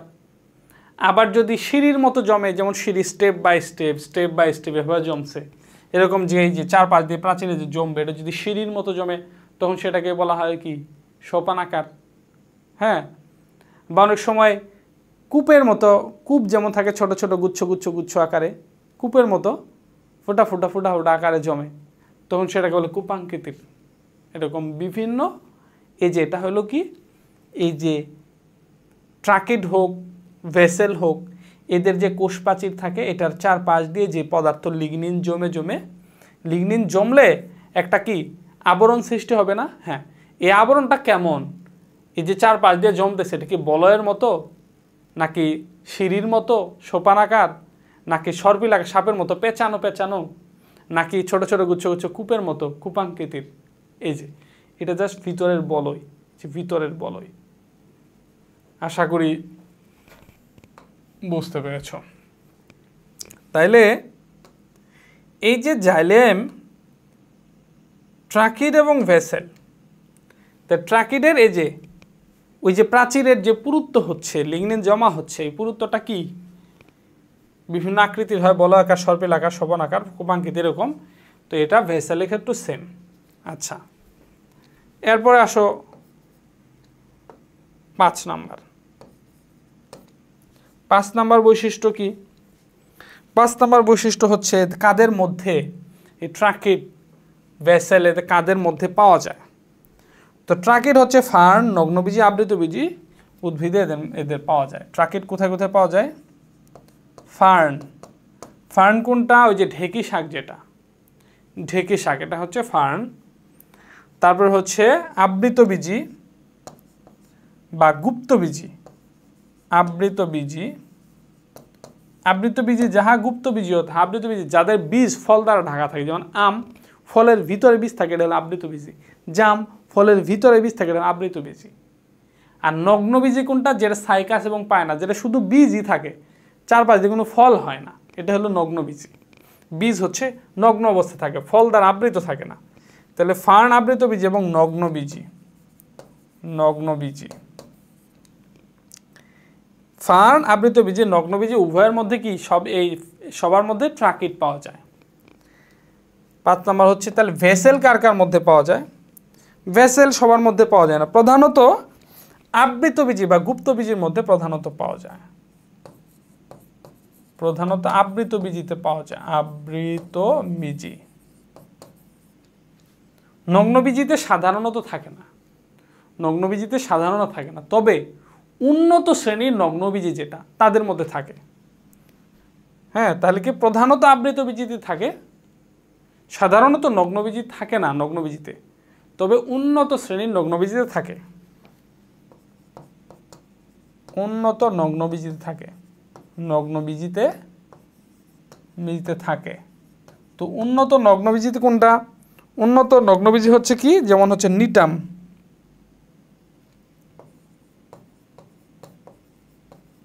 নিটাম বানানটা তোমরা দেখবে, এটা কিন্তু জি দিয়ে শুরু, জি দিয়ে শুরু বা জি এর উচ্চারণটা উজ্জ্বল থাকে, এটা হচ্ছে নিটাম, NEGNETUM, নিটাম। আচ্ছা, এরপরে হচ্ছে যে আমরা বলতে পারি ট্রাকিডের কাজ কি এবং ভেসেলের কাজ কি। তো ট্রাকিড এবং ভেসেল দুটেই কিন্তু জাইলেমের অন্তর্গত, এদের মূল কাজ হচ্ছে পানি এবং খনিজ লবণ উঠানো, পানি এবং খনিজ লবণ উঠানো। তবে স্পেসিফিক এদের কাজটা একটু ডিফারেন্ট হালকা। কোষরস পরিবহন, দৃঢ়তা প্রদান, খাদ্য সঞ্চয় করা। এটা এক্স্যাক্টলি বলতে গেলে তোমাদের বইয়ে যেভাবে আছে সেভাবেই দিতে হবে, কারণ এটার উপর ভিত্তি করে MCQ কোশ্চেন আসবে। MCQ আসলে উলট পালট করলে সমস্যা, যদিও মূল কাজ মানে ধারণাগতভাবে দুইটারই সেম কাজ, কারণ দুটেই জাইলেমের অন্তর্গত। এরা হলো মূল কাজ হচ্ছে পানি এবং খনিজ লবণ পরিবহন করবে, বাট বইয়ের মধ্যে স্পেসিফিক যেভাবে কথাটা লেখা আছে তোমাকে ওইভাবেই ডিফারেন্ট করে পড়তে হবে ট্রাকিডের ক্ষেত্রে এবং ভেসেলের ক্ষেত্রে, কারণ MCQগুলো ওইভাবেই আসবে, বহুপদীগুলো ওইভাবেই আসবে, ঠিক আছে? এটা মাথায় রাখবা। তাহলে হচ্ছে এটার যেটা কাজ সেটা হচ্ছে কি, কোষরস পরিবহন, অঙ্গকে দৃঢ়তা প্রদান এবং হচ্ছে খাদ্য সঞ্চয়। কোষরস পরিবহন, তারপর হচ্ছে কি দৃঢ়তা প্রদান,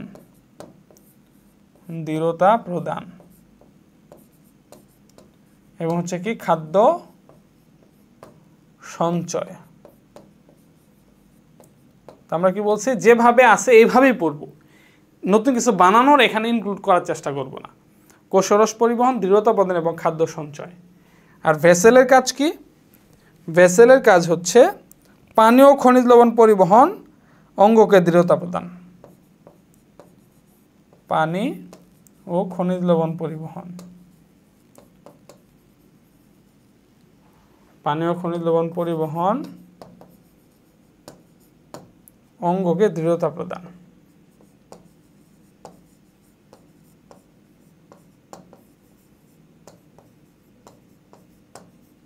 ব্যাস, এই যে ট্রাকিড এবং ভেসেল আমরা হচ্ছে পার্থক্য করে ফেলছি। সিম্পল জিনিস, এখানে ট্রাকিড এবং ভেসেলের পার্থক্য আসলে কিন্তু আমি হচ্ছে এই 4 নাম্বার এটা কিন্তু পার্থক্যের মধ্যে লিখতে পারবো না। কেন লিখতে পারবো না? কারণ এটা দুইটার ক্ষেত্রেই সেম, বাকিগুলোর মধ্যে পার্থক্য করা যাবে। যেমন ট্রাকিড কোষগুলো লম্বা, প্রান্তদের সরু এবং সুচালো, আর ভেসেল হচ্ছে কি খাটো, চঙ্গের মতো, সুচালো না, চঙ্গের মতো। ট্রাকিডের কোষগুলো প্রোটোপ্লাজম পূর্ণ থাকে, ভেসেলের কোষগুলো প্রাথমিক অবস্থায় প্রোটোপ্লাজম পূর্ণ থাকলেও পরিণত অবস্থায় প্রোটোপ্লাজমহীন হয়ে যায়। ট্রাকিডের প্রাচীরে লিগনিন জমা হয়ে প্রাচীরগুলো পুরু হয়ে যায়, এর ফলে হচ্ছে পানি চলাচল বন্ধ হয়ে যায়, তখন পাশাপাশি জৌরকূপের মাধ্যমে চলাচল সম্পন্ন হয়।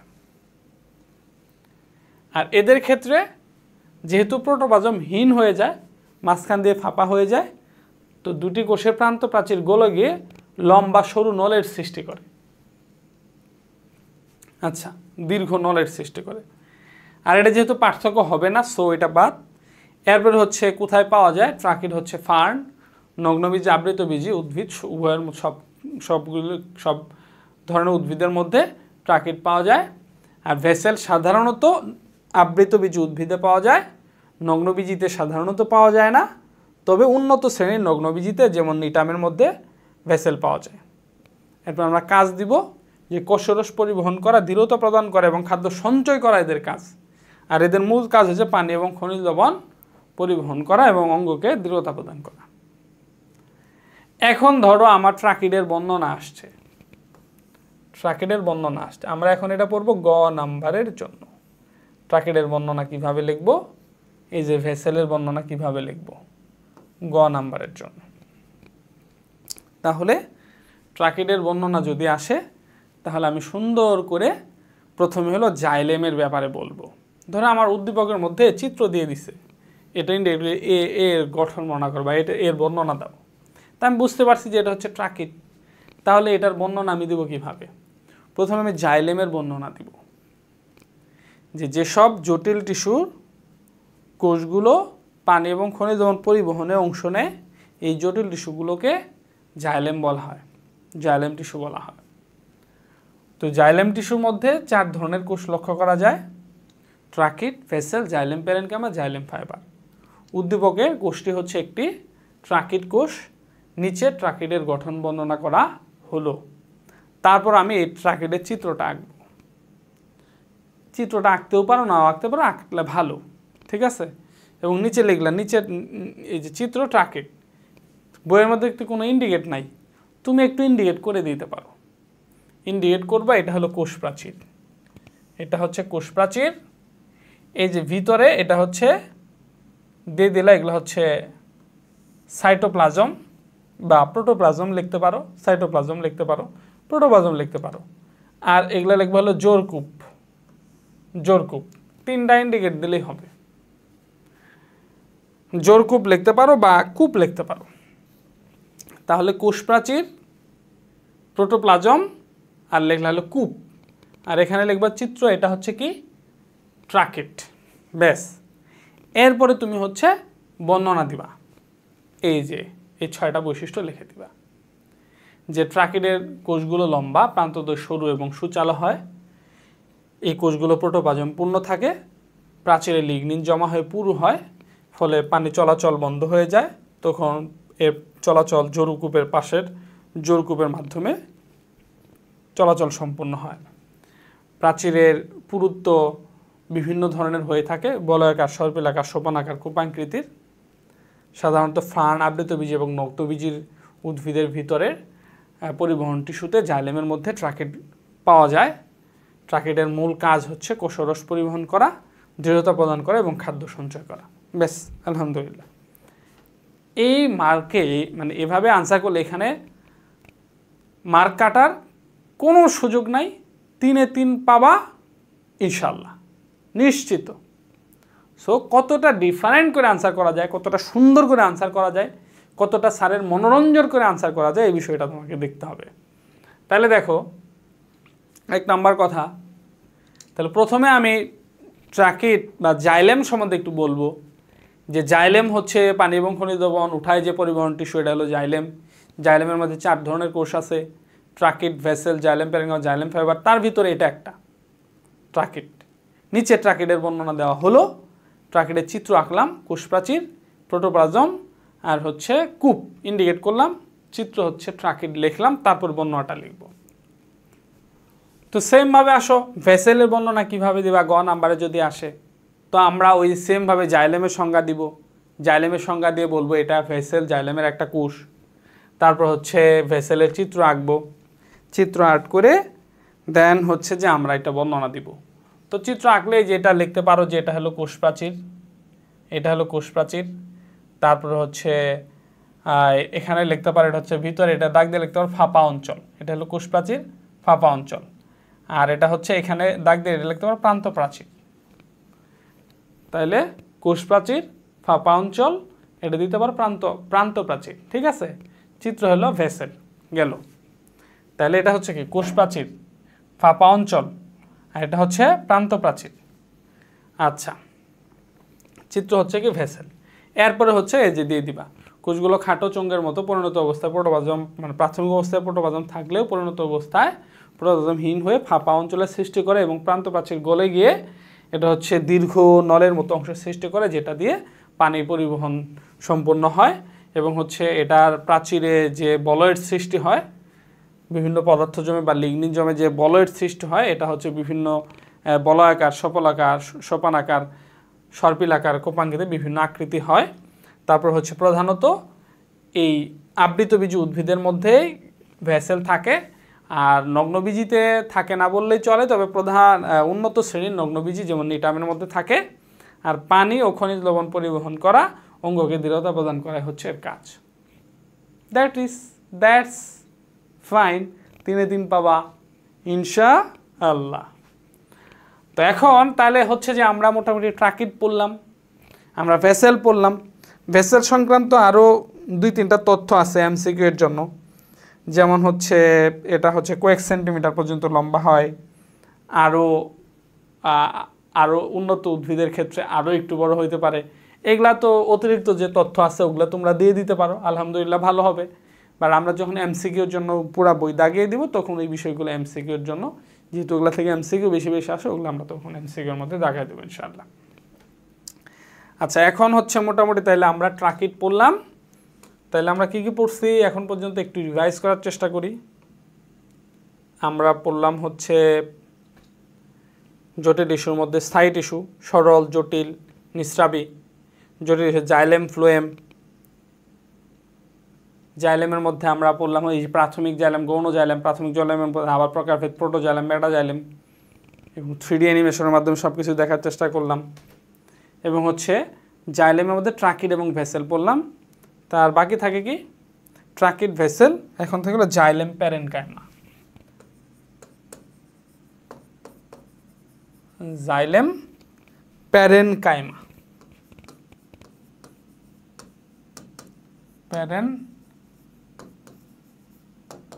Xylem parenchyma.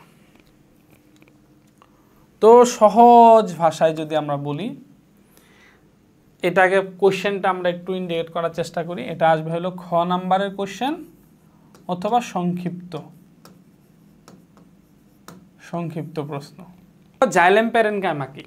এখান থেকে আমরা একটা তথ্য পাইলাম যে জাইলেমে অবস্থিত প্যারেনকাইমা জাতীয় কোষ, এগুলাকে জাইলেম প্যারেনকাইমা বলা হয়। জাইলেমের মধ্যে যে প্যারেনকাইমাগুলো থাকে, তার মানে জাইলেমে অবস্থিত, জাইলেমের মধ্যে, জাইলেমে অবস্থিত প্যারেনকাইমা কোষ,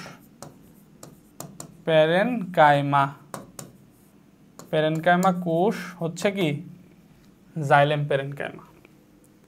এই জাইলেম প্যারেনকাইমার আরেকটা নাম আছে, সেটাকে কি বলা হয়?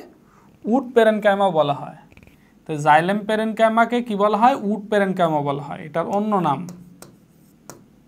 অন্য নাম কি? Wood parenchyma.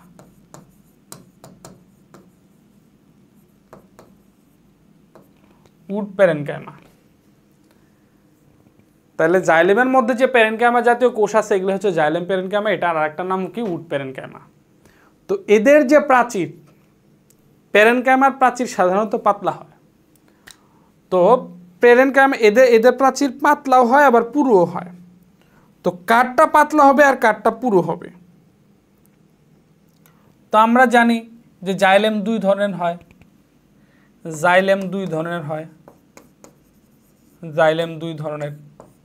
একটা হচ্ছে প্রাথমিক জাইলেম, আর একটা হচ্ছে গৌণ জাইলেম।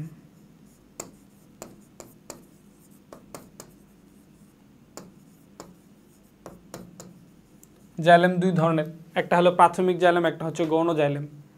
তো প্রাথমিক জাইলেমের প্রাচীর হচ্ছে প্রাথমিক জাইলেমের এই যে প্যারেনকাইমার যে প্রাথমিক জাইলেমের মধ্যে যে প্যারেনকাইমাগুলো থাকে এটার প্রাচীর হচ্ছে পাতলা, আর গৌণ জাইলেমের মধ্যে যে প্যারেনকাইমা থাকে এটার প্রাচীর হচ্ছে পুরু। তাইলে প্রাথমিক জাইলেমের প্রাচীর হচ্ছে পাতলা প্রাচীরযুক্ত, আর গৌণ জাইলেমের প্রাচীর হচ্ছে পুরু প্রাচীরযুক্ত। এবং হচ্ছে এদের কাজ কাজ কাজ কি? কাজ হচ্ছে মনে রাখবা, কাজ বিশেষ করে tracheid, vessel, xylem parenchyma, xylem fibre, phloem parenchyma, phloem fibre, শিবকোষ, সঙ্গীকোষ, এই যে প্রত্যেকটার যে কাজ আছে স্পেসিফিক, যেভাবে উল্লেখ আছে সেভাবেই দাগায় দাগায় পড়বা, মুখস্থ করবা কাজগুলা, কারণ ওইভাবেই আসবে। জাইলেমের সাথে ফ্লোয়েম, ট্রাকিডের সাথে ভেসেলের, এগুলো অনেকটা ট্রাকিড, ভেসেল এগুলো অনেকটা সামঞ্জস্যপূর্ণ। ট্রাকিড বিশেষ করে জাইলেমের যে চারটা যথেষ্ট মিল আছে, ফ্লোয়েমের চারটা যথেষ্ট মিল আছে, এদের ভিতর থেকে সেপারেটলি কাজগুলো আলাদা আলাদাভাবে স্পেসিফিকভাবে মুখস্থ করতে হবে, কারণ ওইভাবেই আসবে। তাহলে ওইটাই আমার, এটা কি ট্রাকিডের না ভেসেলের না জাইলেম প্যারেনকাইমা না জাইলেম ফাইবারের, ওইটা যেন আমার আনসার করা যায়, আমি যেন পারি ওইভাবে, ওটা স্পেসিফিক ওইভাবেই পড়তে হবে। তো বইয়ের মধ্যে যেভাবে আছে আমি সেভাবেই বলি। এই জাইলেম প্যারেনকাইমার কাজ হচ্ছে খাদ্য সঞ্চয়, পানি পরিবহন। খাদ্য সঞ্চয় ও পানি পরিবহন। পানি পরিবহন এই যে এই হচ্ছে জাইলেম প্যারেনকাইমা। তাহলে জাইলেম প্যারেনকাইমার বর্ণনাটা কি দাঁড়াইলো? জাইলেম প্যারেনকাইমা যদি আসে খ নাম্বার বা সংক্ষিপ্ত প্রশ্নের মধ্যে আসবে। তাহলে জাইলেমে অবস্থিত প্যারেনকাইমা কোষই হচ্ছে জাইলেম প্যারেনকাইমা, এর অন্য নাম হচ্ছে উড প্যারেনকাইমা। আর জাইলেম প্যারেনকাইমা জাতীয় কোষগুলোর প্রাচীর পাতলা এবং পুরু উভয় হতে পারে। প্রাথমিক জাইলেমের প্রাচীর হচ্ছে পাতলা হয় এবং গৌণ জাইলেমের প্রাচীর হচ্ছে পুরু হয়। আর এটার কাজ হচ্ছে খাদ্য সঞ্চয় করা এবং খাদ্য সঞ্চয় ও পানি পরিবহন করা হচ্ছে এই জাইলেম প্যারেনকাইমার কাজ। তো মোটামুটি এই হচ্ছে কথা। এটা যদি খ নাম্বারে আসতে পারে বা সংক্ষিপ্ত প্রশ্নের মধ্যে আসতে পারে, মার্ক হচ্ছে 2। সো এইভাবে এই তথ্যগুলো লিখলে হবে, বইয়ের মধ্যেও এই তথ্যই আছে, অতিরিক্ত তথ্য নাই। তো এখন যে টপিক সেটা হচ্ছে জাইলেম প্যারেনকাইমার পরে হচ্ছে কি আমাদের জাইলেম ফাইবার। ওকে, এখন হচ্ছে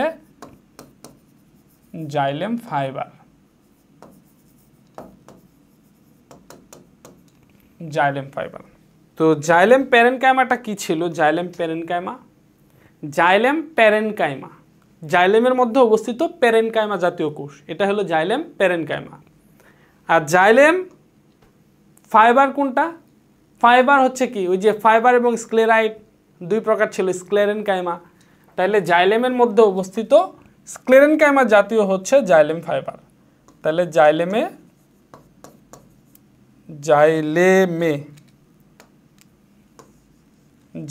অবস্থিত স্ক্লেরেনকাইমা জাতীয় কোষ, জাইলেমে অবস্থিত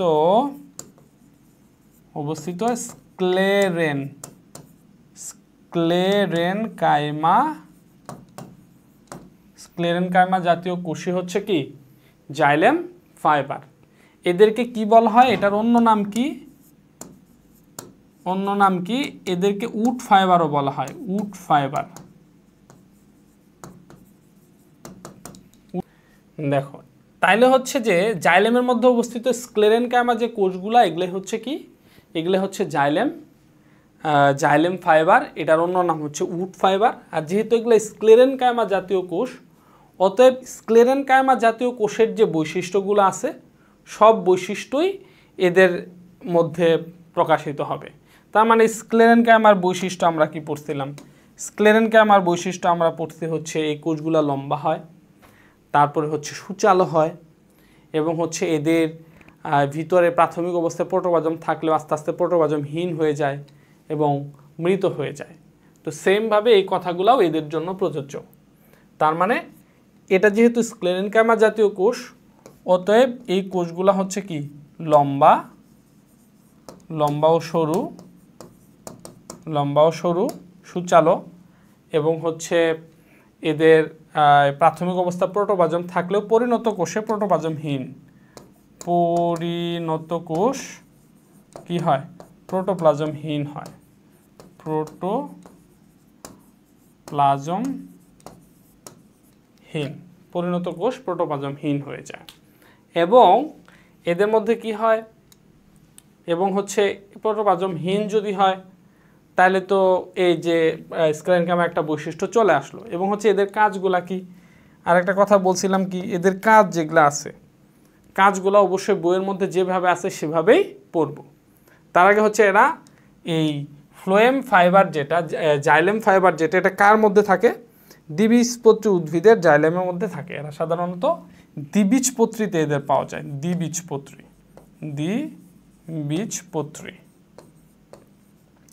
তো আমরা জানি যে উদ্ভিদের ওই সাধারণত ফলগুলো একবীজপত্রী বা দ্বিবীজপত্রী হয়।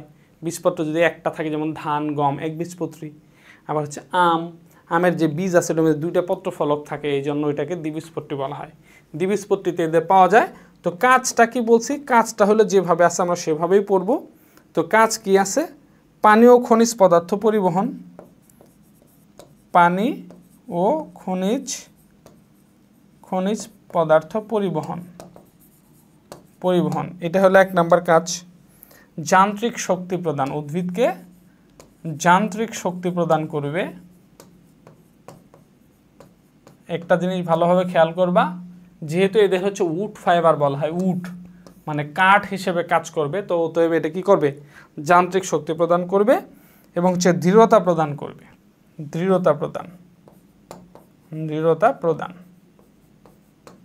ব্যাস, এই হচ্ছে কি জাইলেম ফাইবার। তাহলে জাইলেম ফাইবার যদি পরীক্ষার মধ্যে আসে, হয় খ নাম্বারে আসবে অথবা সংক্ষিপ্ত প্রশ্নের মধ্যে আসবে, সংক্ষিপ্ত প্রশ্ন। তাহলে আমরা কিভাবে দিব, এই যে আমরা দিব যে জাইলেমের মধ্যে অবস্থিত স্ক্লেরেনকাইমা জাতীয় কোষই হচ্ছে জাইলেম ফাইবার। এদেরকে উড ফাইবারও বলা হয়। এই কোষগুলো হচ্ছে লম্বা এবং সরু। প্রাথমিক অবস্থায় এর মধ্যে প্রোটোপ্লাজম থাকলেও পরিণত অবস্থায় প্রোটোপ্লাজমহীন হয়ে মৃত অঞ্চলের সৃষ্টি করে। এই দ্বিবীজপত্রী উদ্ভিদের মধ্যে সাধারণত এই জাইলেম ফাইবার লক্ষ্য করা যায়। পানি ও খনিজ লবণ পরিবহন করা, যান্ত্রিক শক্তি প্রদান করা এবং দৃঢ়তা প্রদান করাই হচ্ছে জাইলেম ফাইবারের কাজ। ব্যাস, হয়ে গেল। এখান থেকে নতুন একটা তথ্য আমরা পেলাম, এমসিকিউর জন্য এটা দাগা দিব অবশ্যই। বাট নতুন তথ্য বলতে একটু ডিফারেন্ট জিনিস, যেটা হলো যান্ত্রিক শক্তি প্রদান করে। তাহলে নিচের কোন কোষটি যান্ত্রিক শক্তি প্রদান করে, এরকম প্রশ্ন আসলে সেটা কি হবে, জাইলেম ফাইবার। তাইলে আমরা কি কি পড়লাম ভালো করে খেয়াল করো। আমরা পড়লাম হচ্ছে ট্রাকিট, ভেসেল, তারপরে পড়লাম হচ্ছে জাইলেম প্যারেনকাইমা, তারপরে পড়লাম হচ্ছে জাইলেম ফাইবার। তো এই মোটামুটি হচ্ছে জাইলেম ক্লোজ হয়ে গেছে, জাইলেম ক্লোজ হয়ে গেছে। এখন আমরা পড়ব হচ্ছে ফ্লুয়েম। এখন আমরা পড়ব ফ্লুয়েম। ফ্লুয়েম তো জাইলেমের কাজ ছিল পানি এবং খনিজ লবণ পাতা পর্যন্ত উঠানো, আর ফ্লুয়েমের কাজ হচ্ছে পাতার মধ্যে যে খাদ্যটা তৈরি হবে, এই তৈরিতে কি তো যে খাদ্যটা এটা সারা দেহে ছড়ায় দেওয়া। ঠিক আছে, এটা হচ্ছে ফ্লুয়েমের কাজ। তাহলে ফ্লুয়েমের কাজ কি, যে খাদ্য যে তৈরি হয়েছে সারা দেহে, মানে উদ্ভিদের পাতার মধ্যে যে খাদ্য তৈরি হয়েছে খাদ্যটা সারা দেহে ছড়ায় দেওয়া হলো ফ্লুয়েমের কাজ। ফ্লুয়েমের মধ্যে কয় ধরনের কোষ থাকে, ফ্লুয়েমের মধ্যে হচ্ছে 4 ধরনের কোষ থাকে, সিপ কোষ, সঙ্গী কোষ, ফ্লুয়েম প্যারেনকাইমা, ফ্লুয়েম ফাইবার। তো এই ফ্লুয়েমের মধ্যে যে কি কি থাকে, সিপ কোষ থাকে, সিপ কোষ ও সঙ্গী কোষ, এটা আমরা একসাথে পড়বো ইনশাল্লাহ। সঙ্গী কোষ এই দুটো যে ট্রাকিড এবং ভেসেলের মতো করে পড়বো, যাতে করে খুব সহজে বোঝা যায়, বুঝতে যেন সুবিধা হয়।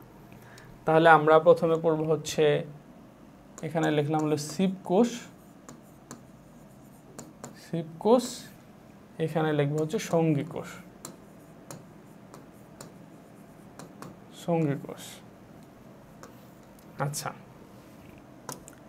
এখন এটার ক্ষেত্রে আমাদের একটু চিত্রটা একটু আঁকতে হবে, চিত্রটা শিখলে একটু ভালো হয়। তো আমরা চিত্রটা এক পাশে আর্ট করি যাতে বোঝা যায়। সিপ কোষ আসুক, সঙ্গী কোষ আসুক, যেটাই আসুক, আমরা একটু চিত্রটা একটু আঁকি। যেমন ধরো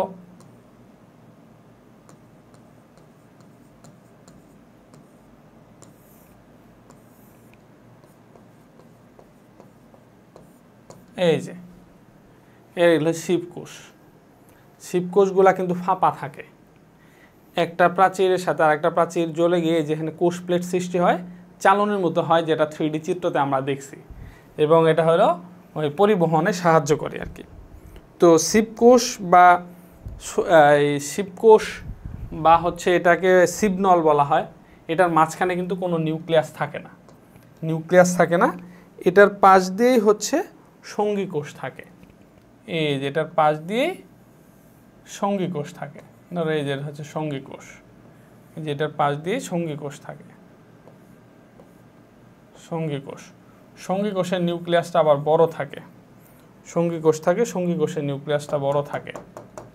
তো ধরো এই হলো সঙ্গী কোষ। আচ্ছা, এরপরে এর পাশ দিয়ে যে আরও তাহলে কি আছে, শিবকোষ, সঙ্গী কোষ, ফ্লোয়েম প্যারেনকাইম এবং ফ্লোয়েম ফাইবার, এই কোষগুলো এটা পাশ দিয়ে থাকে। তো এখন দুই পাশ দিয়ে ফ্লোয়েম প্যারেনকাইম আর ফ্লোয়েম ফাইবার দিয়ে দিই ধরো।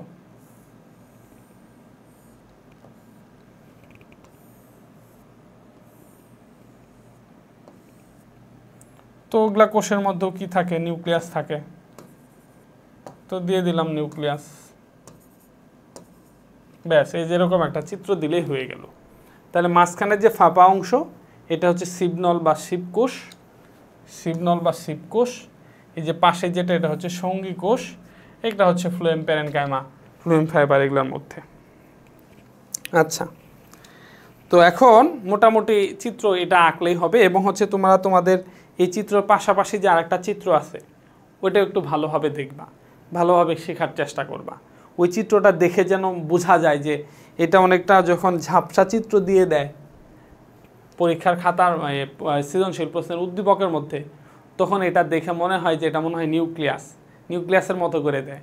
এই জন্য নিউক্লিয়াসের সাথে এটা ডিফারেন্ট করা শিখবা।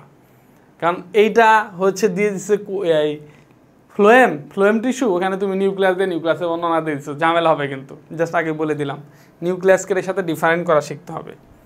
নিউক্লিয়াসের মাঝখানে কিন্তু নিউক্লিওলাস থাকে, কিন্তু এটার মধ্যে কিন্তু নিউক্লিওলাস নেই। যদিও এখন এটা দেখে মনে হচ্ছে যে এটা তো একই, বাট তোমাকে উদ্দীপকে যখন ঝাপসা চিত্র দিবে তখন একটু বোঝার কষ্ট হয়ে যাবে। ঠিক আছে? আচ্ছা, তাহলে এটা আমরা মোটামুটি বর্ণনা লেখা শুরু করি। তাইলে শিবকোষ বা শিবনল যেটা, তা আমরা দেখতেই পাচ্ছি এই কোষগুলা কি অনেক লম্বা। এই কোষগুলো দীর্ঘ এবং পাতলা প্রাচীরযুক্ত, এই প্রাচীরগুলা পাতলা। তাহলে শিবকোষগুলা কি হয়, শিবকোষগুলা দীর্ঘ হয় ও পাতলা প্রাচীরযুক্ত হয়, পাতলা প্রাচীরযুক্ত। আর যে সঙ্গী কোষ যে আছে, সঙ্গী কোষ হচ্ছে কি, সঙ্গী কোষগুলো অতটা দীর্ঘ নয়, দীর্ঘ নয়, এবং সঙ্গী কোষ হচ্ছে পাতলা প্রাচীরযুক্ত,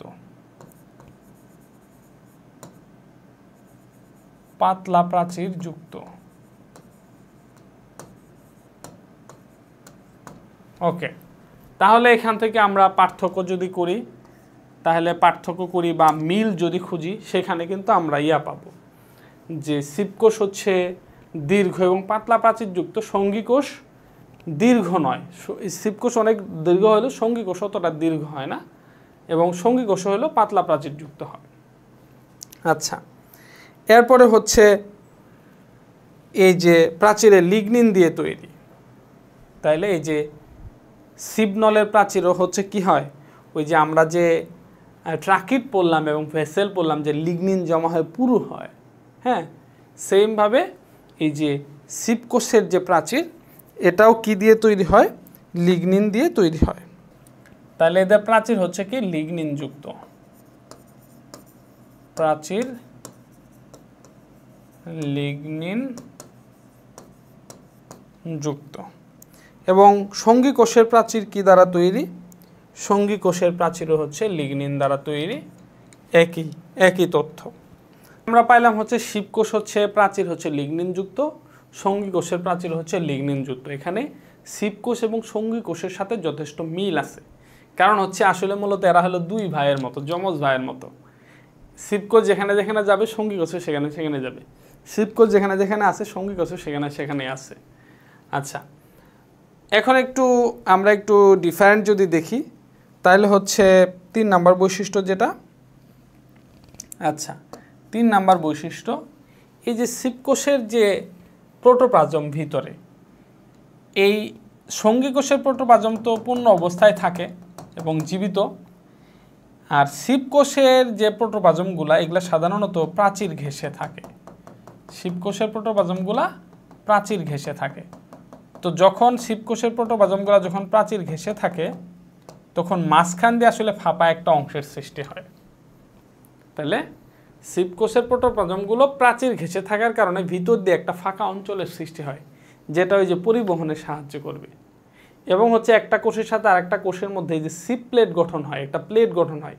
এই প্লেটের মধ্যে চালনির মতো ছিদ্র আছে, 3Dতে কিন্তু আমরা দেখছি, 3D চিত্রতে চালনের ছিদ্র ছিদ্র থাকে। হ্যাঁ, তো এটা আমরা একটু কি দেখবো নাকি? আচ্ছা দাঁড়াও, আমরা আর একটু দেখে আসি, তাহলে একটু বুঝতে হবে, বুঝতে সুবিধা হবে। যে সিপ প্লেট যেটা, এই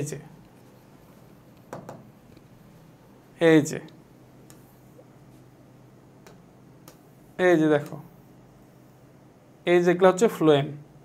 এই যে ফ্লোয়েম, এই যে চালনের মতো, এই যে চালনের মতো ছিদ্র, এই যে একটা কোষ, ধরো এই একটা কোষ, এই যে আর একটা কোষ, এই যে মাঝখানে সিপ প্লেট গঠন হয়েছে। এই সিপ প্লেটটা কেমন? ওই যে চালনের মতো ছিদ্রযুক্ত। তাহলে একটা কোষের ভিতর দিয়ে আবার কি থাকে? প্রোটোপ্লাজমগুলো প্রাচীর ঘেঁষে চারপাশ দিয়ে থাকে। প্রোটোপ্লাজমগুলো চারপাশ দিয়ে প্রাচীর ঘেঁষে থাকে, এর ফলে ভিতরে একটা ফাঁপা অঞ্চলের সৃষ্টি হয়। ওইটা দিয়ে বিভিন্ন পদার্থ এই যে চালনের ছিদ্রগুলো দিয়ে এই পাশ থেকে ওই পাশে চলে যায়। এইটা ওকে। তাইলে হচ্ছে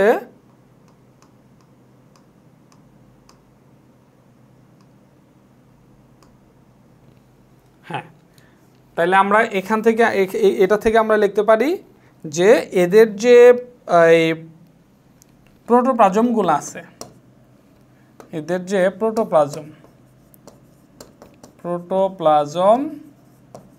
প্রাচীর ঘেঁষে থাকে,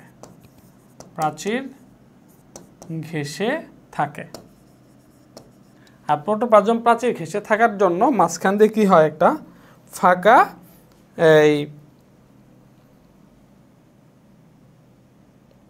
তাই কোষগুলো ফাঁপা হয়। আচ্ছা, তাহলে প্রোটোপ্লাজম প্রাচীর ঘেঁষে থাকে, ফলে কি হয়? ফলে কোষগুলো কি হয়? কোষগুলো ফাঁপা হয়, ফাঁপা হয়। ওই কোষগুলো ফাঁপা হলেই বিভিন্ন পদার্থের চলাচল ঠিক মানে হয়, ওই ফাঁপা পথ দিয়ে পদার্থের চলাচল হয়, নিয়ন্ত্রিত হয়। 1, এটা হলো 2, এই হলো 3। আচ্ছা, তো এই 3 নাম্বার এটার ক্ষেত্রে কি হবে? আর এদের হলো যে এদের প্রোটোপ্লাজম পুরা কোষব্যাপী থাকে, এর ফলে এদের কোনো ফাঁপা অঞ্চলের সৃষ্টি হয় না। তার মানে এদের কোষ হচ্ছে প্রোটোপ্লাজম পূর্ণ থাকে,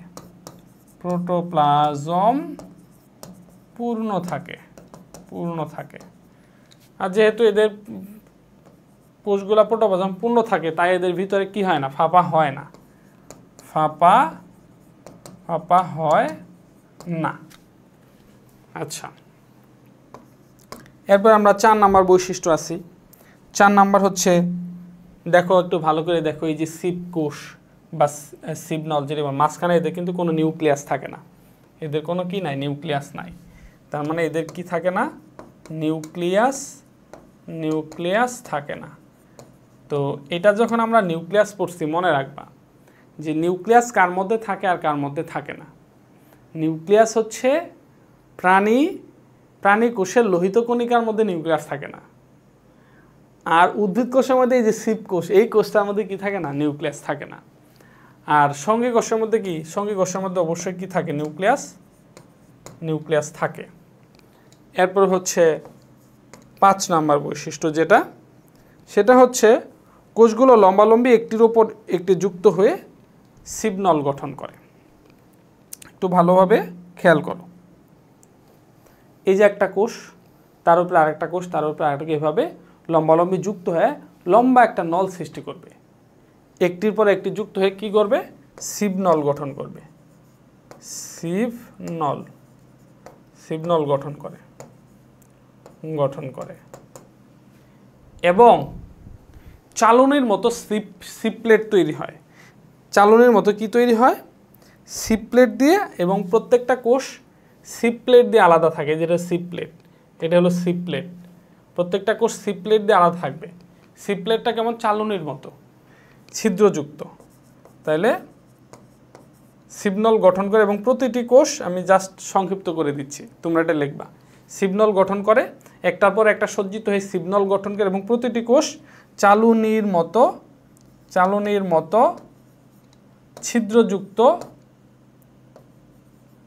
ছিদ্রযুক্ত সিপ্লেট গঠন করে। সিপ্লেট দ্বারা যুক্ত হয়, এভাবে বলা যেতে পারে।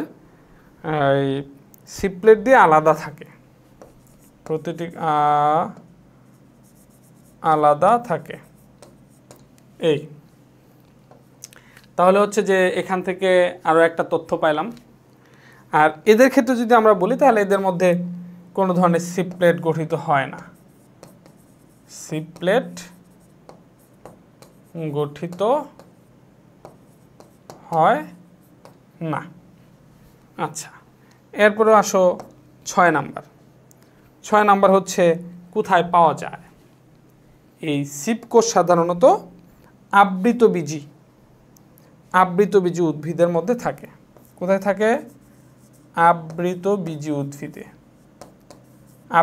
উদ্ভিদে থাকে। আর সঙ্গী কোষও আবৃতবীজী উদ্ভিদেই থাকে, কারণ আমরা একটু আগেই বলছি যে সিপনল যেখানে থাকবে, শিপকোষ যেখানে থাকবে, সেখানে সঙ্গী কোষও থাকবে। 7 নাম্বার হচ্ছে সর্বশেষ আমরা কাজ দিব। কাজ, যে শিপকোষ এবং সঙ্গী কোষের কাজ কি? এদের মূল কাজ হচ্ছে পাতায় প্রস্তুত করা খাদ্য বিভিন্ন অংশে পরিবহন করা।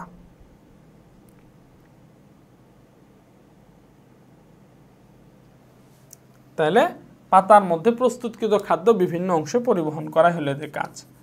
পাতায় প্রস্তুত খাদ্য বিভিন্ন অংশে পরিবহন করা।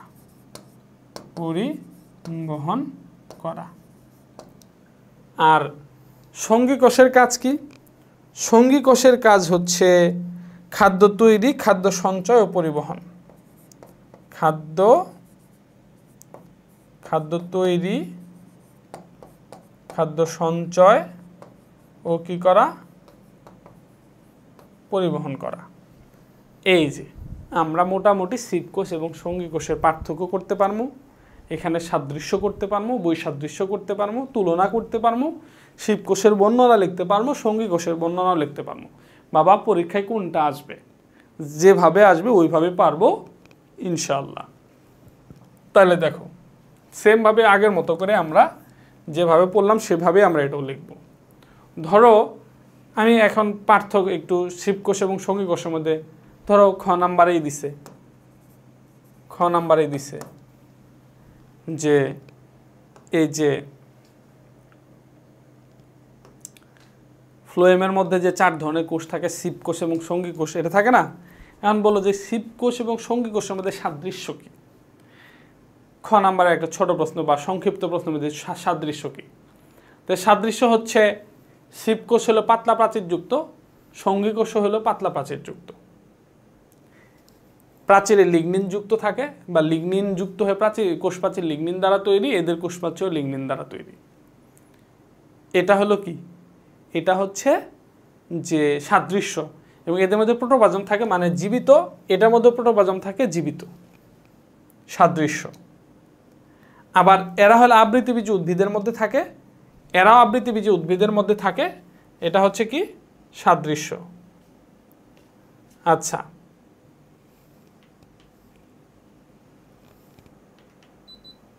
ওকে, এসিটা অফ করে দিলাম।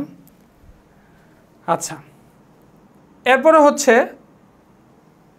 বৈসাদৃশ্য কি? বৈসাদৃশ্য কি? বৈসাদৃশ্যের মধ্যে আসো যে এদের প্রোটোপ্লাজম হচ্ছে প্রাচীর ঘেঁষে থাকে, এর ফলে ফাঁপা অংশের সৃষ্টি হয়, কিন্তু সঙ্গী কোষের মধ্যে কোনো ফাঁপা অংশের সৃষ্টি হয় না। শিপকোষ হচ্ছে অনেক দীর্ঘ হয়, কিন্তু সঙ্গী কোষ তো দীর্ঘ হয় না। সিপ কোষের মধ্যে কোনো নিউক্লিয়াস থাকে না, কিন্তু সঙ্গী কোষের মধ্যে কি থাকে? অপেক্ষাকৃত বড় নিউক্লিয়াস থাকে। সিপ কোষের মধ্যে সিপ্লেট গঠন হয়, চালনের মতো সিপ্লেট গঠন হয় ছিদ্রযুক্ত, কিন্তু সঙ্গী কোষের মধ্যে কোনো সিপ্লেট গঠন হয় না। এই যেভাবে বৈসাদৃশ্যও করা গেল। তো সাদৃশ্য করা যাবে, বৈসাদৃশ্য করা যাবে। আবার ধরো আসছে সিপ কোষের বর্ণনা দাও, গ নাম্বার একটা প্রশ্ন আসছে। তাহলে আমরা প্রথমে ফ্লোয়েমের সংজ্ঞা দিব, যেসব জটিল টিস্যু প্রস্তুতকৃত খাদ্য পরিবহনে অংশ নেয় তাকে ফ্লোয়েম টিস্যু বলা হয়। ফ্লোয়েম টিস্যুর মধ্যে 4 ধরনের কোষ থাকে: সিপ কোষ, সঙ্গী কোষ, ফ্লোয়েম প্যারেনকাইমা, ফ্লোয়েম ফাইবার। নিচে ফ্লোয়েম প্যারেনকাইমার বর্ণনা দেওয়া হলো। এই নিচে সিপ কোষের বর্ণনা দেওয়া হলো। তারপর আমি কি করব? সুন্দর করে এই চিত্রটা আঁকবো। সবগুলো আঁকো, কোনো সমস্যা নাই, এটার জন্য সবগুলো আঁকো। বা যদি শুধু এক্স্যাক্টলি একটা যদি আঁকতে পারো আঁকো, নো প্রবলেম। এই যে মাঝখানেরটা আর্ট করো, এবার আর্ট করে দিই। এই যে মাঝখানেরটা আর্ট করো, এরকম দিয়ে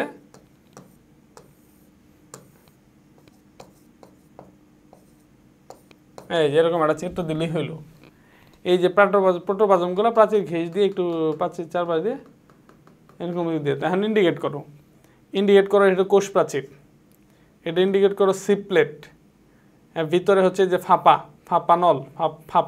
অংশ। এই যে এটা ইন্ডিকেট করে এটা হলো প্রোটোপ্লাজম, প্রান্তের দিকে প্রোটোপ্লাজম, ফাঁপা অংশ, সিপ্লেট, কোষ প্রাচীর। চিত্র দিয়ে দাও হচ্ছে শিবকোষ। হ্যাঁ, তাহলে যে আমি বললাম প্রথমে ফ্লোয়েমের সংজ্ঞা দিলাম, তারপর ফ্লোয়েমের মধ্যে 4 ধরনের কোষ থাকে: সিপ কোষ, সঙ্গী কোষ, ফ্লোয়েম প্যারেনকাইমা, ফ্লোয়েম ফাইবার। নিচে সিপ কোষের বর্ণনা দেওয়া হলো, তারপরে চিত্র আঁকলাম, এভাবে ইন্ডিকেট করলাম, তারপর বর্ণনা লিখব যে কোষগুলো দীর্ঘ হয়, পাতলা প্রাচীর যুক্ত হয়, প্রাচীরে লিগনিন জমা হয়, এদের প্রাচীর লিগনিন দ্বারা তৈরি। প্রোটোপ্লাজম প্রাচীর ঘেঁষে থাকে, এর ফলে হচ্ছে কোষগুলো ফাঁপা হয়, এদের মধ্যে কোনো নিউক্লিয়াস থাকে না। এরা হলে একটার সাথে একটা যুক্ত হয়ে লম্বা সিগন্যাল গঠন করে এবং একটা কোষের সাথে আর একটা কোষের ভিতরে চালনের মতো ছিদ্রযুক্ত সিপ্লেট তৈরি হয়, যেটা বিভিন্ন পদার্থের আদান প্রদানে পরিবহনে সাহায্য করে। আবৃতবীজী উদ্ভিদের মধ্যে সিপকোষ লক্ষ্য করা যায়, পাতায় প্রস্তুতকৃত খাদ্য পরিবহন করা এদের কাজ। এই যে এইভাবে যখন আমি একটা আনসার করব, একেবারে বিশুদ্ধ সুন্দরতম উত্তর, যেটা মার্ক কাটার কোনো সুযোগ নাই। কথা বুঝতে পারছো? আচ্ছা, এখন আসো, সেমভাবে যদি সঙ্গী কোষের বর্ণনা দেয়, তাহলেও তুমি হচ্ছে এই সঙ্গী কোষের বর্ণনা যদি দেয়, তো শুধু সঙ্গী কোষের চিত্র না আর্ট করে পাশাপাশি এই চিত্রটা আর্ট করে দিবা। মানে শুধু এতটুকু দিতে পারবা, পুরাটা দিয়ে সঙ্গী কোষের জন্য পুরাটাই দিও, পুরাটা দিয়ে জাস্ট এটা সঙ্গী কোষের জন্য ইন্ডিকেট কী হবে। এই দেখো, সঙ্গী কোষের জন্য তুমি এই যে সিগন্যাল দিছো না, শিবকোষ, এটা চিত্র আর্ট করার পরে এই যে পাশ দিয়ে একটা সঙ্গী কোষ দিয়ে দিলা, জাস্ট এখানে ইন্ডিকেট করো এটা হলো সঙ্গী কোষ, এটা হলো নিউক্লিয়াস, এটা হলো প্রোটোপ্লাজম। এই করা জিনিস ইন্ডিকেট করে দিলে হবে। চিত্র দিয়ে দাও সঙ্গী কোষ, এই শিবকোষ থেকে কোনো ইন্ডিকেট করারই দরকার নেই। চিত্র দিয়ে দাও সঙ্গী কোষ, মানে শিবকোষের পাশে আছে। এরপরে তুমি জাস্ট বর্ণনা দাও যেগুলো দীর্ঘ নয়, পাতলা প্রাচীর যুক্ত হয়, প্রাচীর হচ্ছে লিগনিন দ্বারা তৈরি, প্রোটোপ্লাজম পূর্ণ থাকে, ফাঁপা, এবং এরা ফাঁপা হয় না, এবং এদের মধ্যে নিউক্লিয়াস থাকে, অপেক্ষাকৃত বড় নিউক্লিয়াস, এবং সিপেজ গঠিত হয় না। আবৃতবীজ উদ্ভিদের থাকে, খাদ্য তৈরি, সঞ্চয় এবং পরিবহন করা এদের কাজ। ব্যাস, আলহামদুলিল্লাহ, 3-এ 3। এখন প্রশ্ন তুমি কিভাবে আসবা, আমি সেভাবেই আনসার করব ইনশাআল্লাহ। আচ্ছা, তাহলে মোটামুটি ফ্লোয়েমের মধ্যে আমরা শিবকোষ জানলাম, আমরা তারপরে হচ্ছে সঙ্গী কোষও জানলাম। এখন আমরা হচ্ছে ফ্লোয়েম প্যারেনকাইমা এবং হচ্ছে ফ্লোয়েম ফাইবার পড়ব। এখন আমাদের টপিক হচ্ছে ফ্লোয়েম প্যারেনকাইমা, ফ্লোয়েম প্যারেনকাইমা। আচ্ছা, ফ্লোয়েম প্যারেনকাইমা তাহলে সিম্পল জিনিস, জাইলেমে অবস্থিত প্যারেনকাইমাগুলো ছিল জাইলেম প্যারেনকাইমা। সেম জিনিস এখানে হচ্ছে ফ্লোয়েমে অবস্থিত প্যারেনকাইমা জাতীয় কোষ, ফ্লোয়েমে অবস্থিত প্যারেনকাইমা জাতীয় কোষই হচ্ছে ফ্লোয়েম প্যারেনকাইমা। যেহেতু এগুলা প্যারেনকাইমা কোষ, অতএব প্যারেনকাইমার যে বৈশিষ্ট্য এগুলো এখানে আসবে। তো প্যারেনকাইমার কোষগুলা বৈশিষ্ট্য কি? প্যারেনকাইমার কোষগুলা বৈশিষ্ট্য হচ্ছে এগুলো পাতলা প্রাচীরযুক্ত প্রোটোপ্লাজম পূর্ণ, তাই না? তো প্যারেনকাইমার বৈশিষ্ট্য কি? কোষগুলার বৈশিষ্ট্য কি? এগুলো কি প্রাচীর কি? পাতলা প্রাচীরযুক্ত এবং হচ্ছে কি প্রোটোপ্লাজম পূর্ণ, প্লাজম পূর্ণ। তো এই হলো 1 নাম্বার কথা। ফ্লোয়েমের মধ্যে অবস্থিত প্যারেনকাইমা কোষগুলো হচ্ছে ফ্লোয়েম প্যারেনকাইমা, এগুলো পাতলা প্রাচীরযুক্ত হয় এবং হচ্ছে প্রোটোপ্লাজম পূর্ণ হয়। ওকে, ফাইন। এরপরে হচ্ছে এরা হলো কোথায় পাওয়া যায়? নগ্নবীজিতে পাওয়া যায় এবং হলো দ্বিবীজপত্রী উদ্ভিদের মধ্যে পাওয়া যায়, ফার্ন জাতীয় উদ্ভিদে পাওয়া যায়। তাহলে ফার্নে পাওয়া যায়, নগ্নবীজিতে পাওয়া যায় এবং হচ্ছে দ্বিবীজপত্রী গুপ্তবীজির মধ্যে 2 প্রকার। আবৃতবীজি হলো 2 প্রকার, একবীজপত্রী আর দ্বিবীজপত্রী। তো আবৃতবীজি, এই যে আবৃতবীজি যেগুলা, এগুলা হচ্ছে 2 ধরনের হয়। একটা হচ্ছে একবীজপত্রী আর একটা হচ্ছে দ্বিবীজপত্রী। তো আবৃতবীজির মধ্যে একবীজপত্রী এবং দ্বিবীজপত্রী, এর ভিতর থেকে যেটা দ্বিবীজপত্রী এদের মধ্যে পাওয়া যায়, একবীজপত্রীর মধ্যে পাওয়া যায় না। এই যে ফ্লোয়েম প্যারেনকাইমা যেটা, এটা হচ্ছে একবীজপত্রীর মধ্যে পাওয়া যায় না, দ্বিবীজপত্রীর মধ্যে পাওয়া যায়। ফার্নে থাকে, নগ্নবীজিতে থাকে এবং আবৃতবীজির মধ্যে দ্বিবীজপত্রীতে থাকে, একবীজপত্রীতে থাকে না। এরপর আসো এটার কাজ কি? ফ্লোয়েমের যে প্যারেনকাইমা কোষ, এটার কাজ কি? তাইলে ফ্লোয়েমের যে প্যারেনকাইমা কোষ, এটার কাজ কি? এটার কাজ হচ্ছে তোমার খাদ্য সঞ্চয় করা, খাদ্য পরিবহন করা। এটার কাজ কি? খাদ্য সঞ্চয়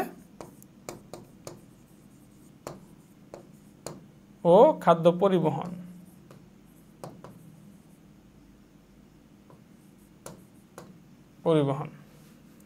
এই যে হয়ে গেল ফ্লোয়েম প্যারেনকাইমা। তাহলে জাস্ট এইটা বইয়ের মধ্যে যে আছে সেটাই লিখতেছি। কেন? একটু টপিক বেস আলাদা করে লিখতেছি এবং বারবার বলতেছি। কেন? যাতে মনে থাকে, জাস্ট তুমি এখন এটা মনে রাখতে পারবা। ফ্লোয়েমের মধ্যে যে প্যারেনকাইমা জাতীয় যেগুলো আছে এগুলো হচ্ছে ফ্লোয়েম প্যারেনকাইমা। তো ফ্লোয়েম প্যারেনকাইমা কি? প্যারেনকাইমার বৈশিষ্ট্যগুলো কি? এগুলো পাতলা প্রাচীরযুক্ত হয়, প্রোটোপ্লাজম পূর্ণ হয়। সিম্পল জিনিস। কোথায় এদের পাওয়া যায়? ফার্ন, নগ্নবীজিতে পাওয়া যায় এবং দ্বিবীজপত্রীতে পাওয়া যায়, একবীজপত্রীতে পাওয়া যায় না। কাজ কি করে? খাদ্য সঞ্চয় করে, খাদ্য পরিবহন করে। জাস্ট একটা জিনিস ভালো করে খেয়াল করো। এই যে আমরা যে ইয়াটা পড়লাম, জাইলেম প্যারেনকাইমা পড়লাম, দেখো প্রথমে হলো জাইলেম ও প্যারেনকাইমা জাতীয় কোষ, তারপরে হচ্ছে এদের কোথায় পাওয়া যায়, কাজ কি, এই টাইপেরই তো। ওই একই সিকোয়েন্সে সবগুলা যাচ্ছে, যে এই যে জাইলেম ফাইবারের ক্ষেত্রে মোটামুটি একটা স্টেপ, কোথায় পাওয়া যাচ্ছে, আবার কাজ কি, ওই একটা স্টেপ একই সিকোয়েন্সে যাচ্ছে।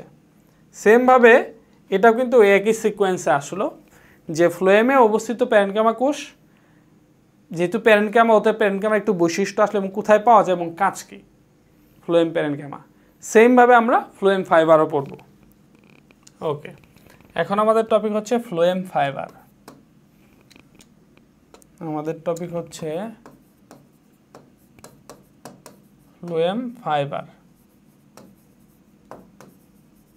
দেখো জাইলেম প্যারেনকাইমা, জাইলেম ফাইবার। জাইলেমের মধ্যে প্যারেনকাইমাগুলো ছিল জাইলেম প্যারেনকাইমা, জাইলেমের মধ্যে স্ক্লেরেনকাইমাগুলো ছিল জাইলেম ফাইবার। সেমভাবে ফ্লোয়েমের মধ্যে প্যারেনকাইমাগুলো হচ্ছে ফ্লোয়েম প্যারেনকাইমা, ফ্লোয়েমের মধ্যে স্ক্লেরেনকাইমা যেগুলো হচ্ছে ফ্লোয়েম ফাইবার। ঠিক আছে? তার মানে এগুলো হচ্ছে কি, ফ্লোয়েমে অবস্থিত কি, স্ক্লেরেনকাইমা জাতীয় কোষ, স্ক্লেরেনকাইমা স্ক্লেরেনকাইমা জাতীয় কোষই হচ্ছে ফ্লোয়েম ফাইবার। এদের আর একটা নাম আছে, এদের অন্য নাম কি? এদের অন্য নাম হচ্ছে কি বাস্ট ফাইবার। বাস্ট ফাইবার, ঠিক আছে। আচ্ছা, এরপরে যেহেতু এগুলো স্ক্লেরেনকাইমা জাতীয় কোষ, তাহলে স্ক্লেরেনকাইমা জাতীয় কোষের বৈশিষ্ট্যগুলো কিন্তু এদের ভিতরে ইনক্লুড করা যাবে। যেমন এই কোষগুলা হচ্ছে লম্বা হয়, স্ক্লেরেনকাইমা সবসময় কি লম্বা হয়, এই কোষগুলা হচ্ছে লম্বা, এবং হচ্ছে পরিণত কোষ হচ্ছে প্রোটোপ্লাজমবিহীন,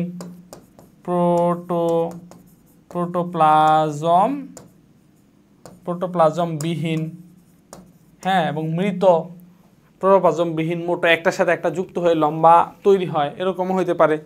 যেমন এখানে এটাও উল্লেখ আছে যে এক প্রান্তের সাথে আর এক প্রান্ত যুক্ত হয়ে থাকে, হ্যাঁ, এদেরকে আচ্ছা বাস্ট ফাইবার বলা হয় গেল। যেমন এটা আমরা ওই আগের উদাহরণে পড়ছিলাম যে পাটের আঁশ যেটা, ওইটা হচ্ছে বাস্ট ফাইবারের অন্তর্গত। তার মানে যে পাটের মধ্যে এই ফ্লোয়েম ফাইবার থাকবে। যে এই ফ্লোয়েম ফাইবারটা কখন হয়? যখন হচ্ছে কি উদ্ভিদের গৌণ বৃদ্ধি হয়। উদ্ভিদের গৌণ বৃদ্ধি হলে এই ফ্লোয়েম ফাইবার তৈরি হয়। ফ্লোয়েম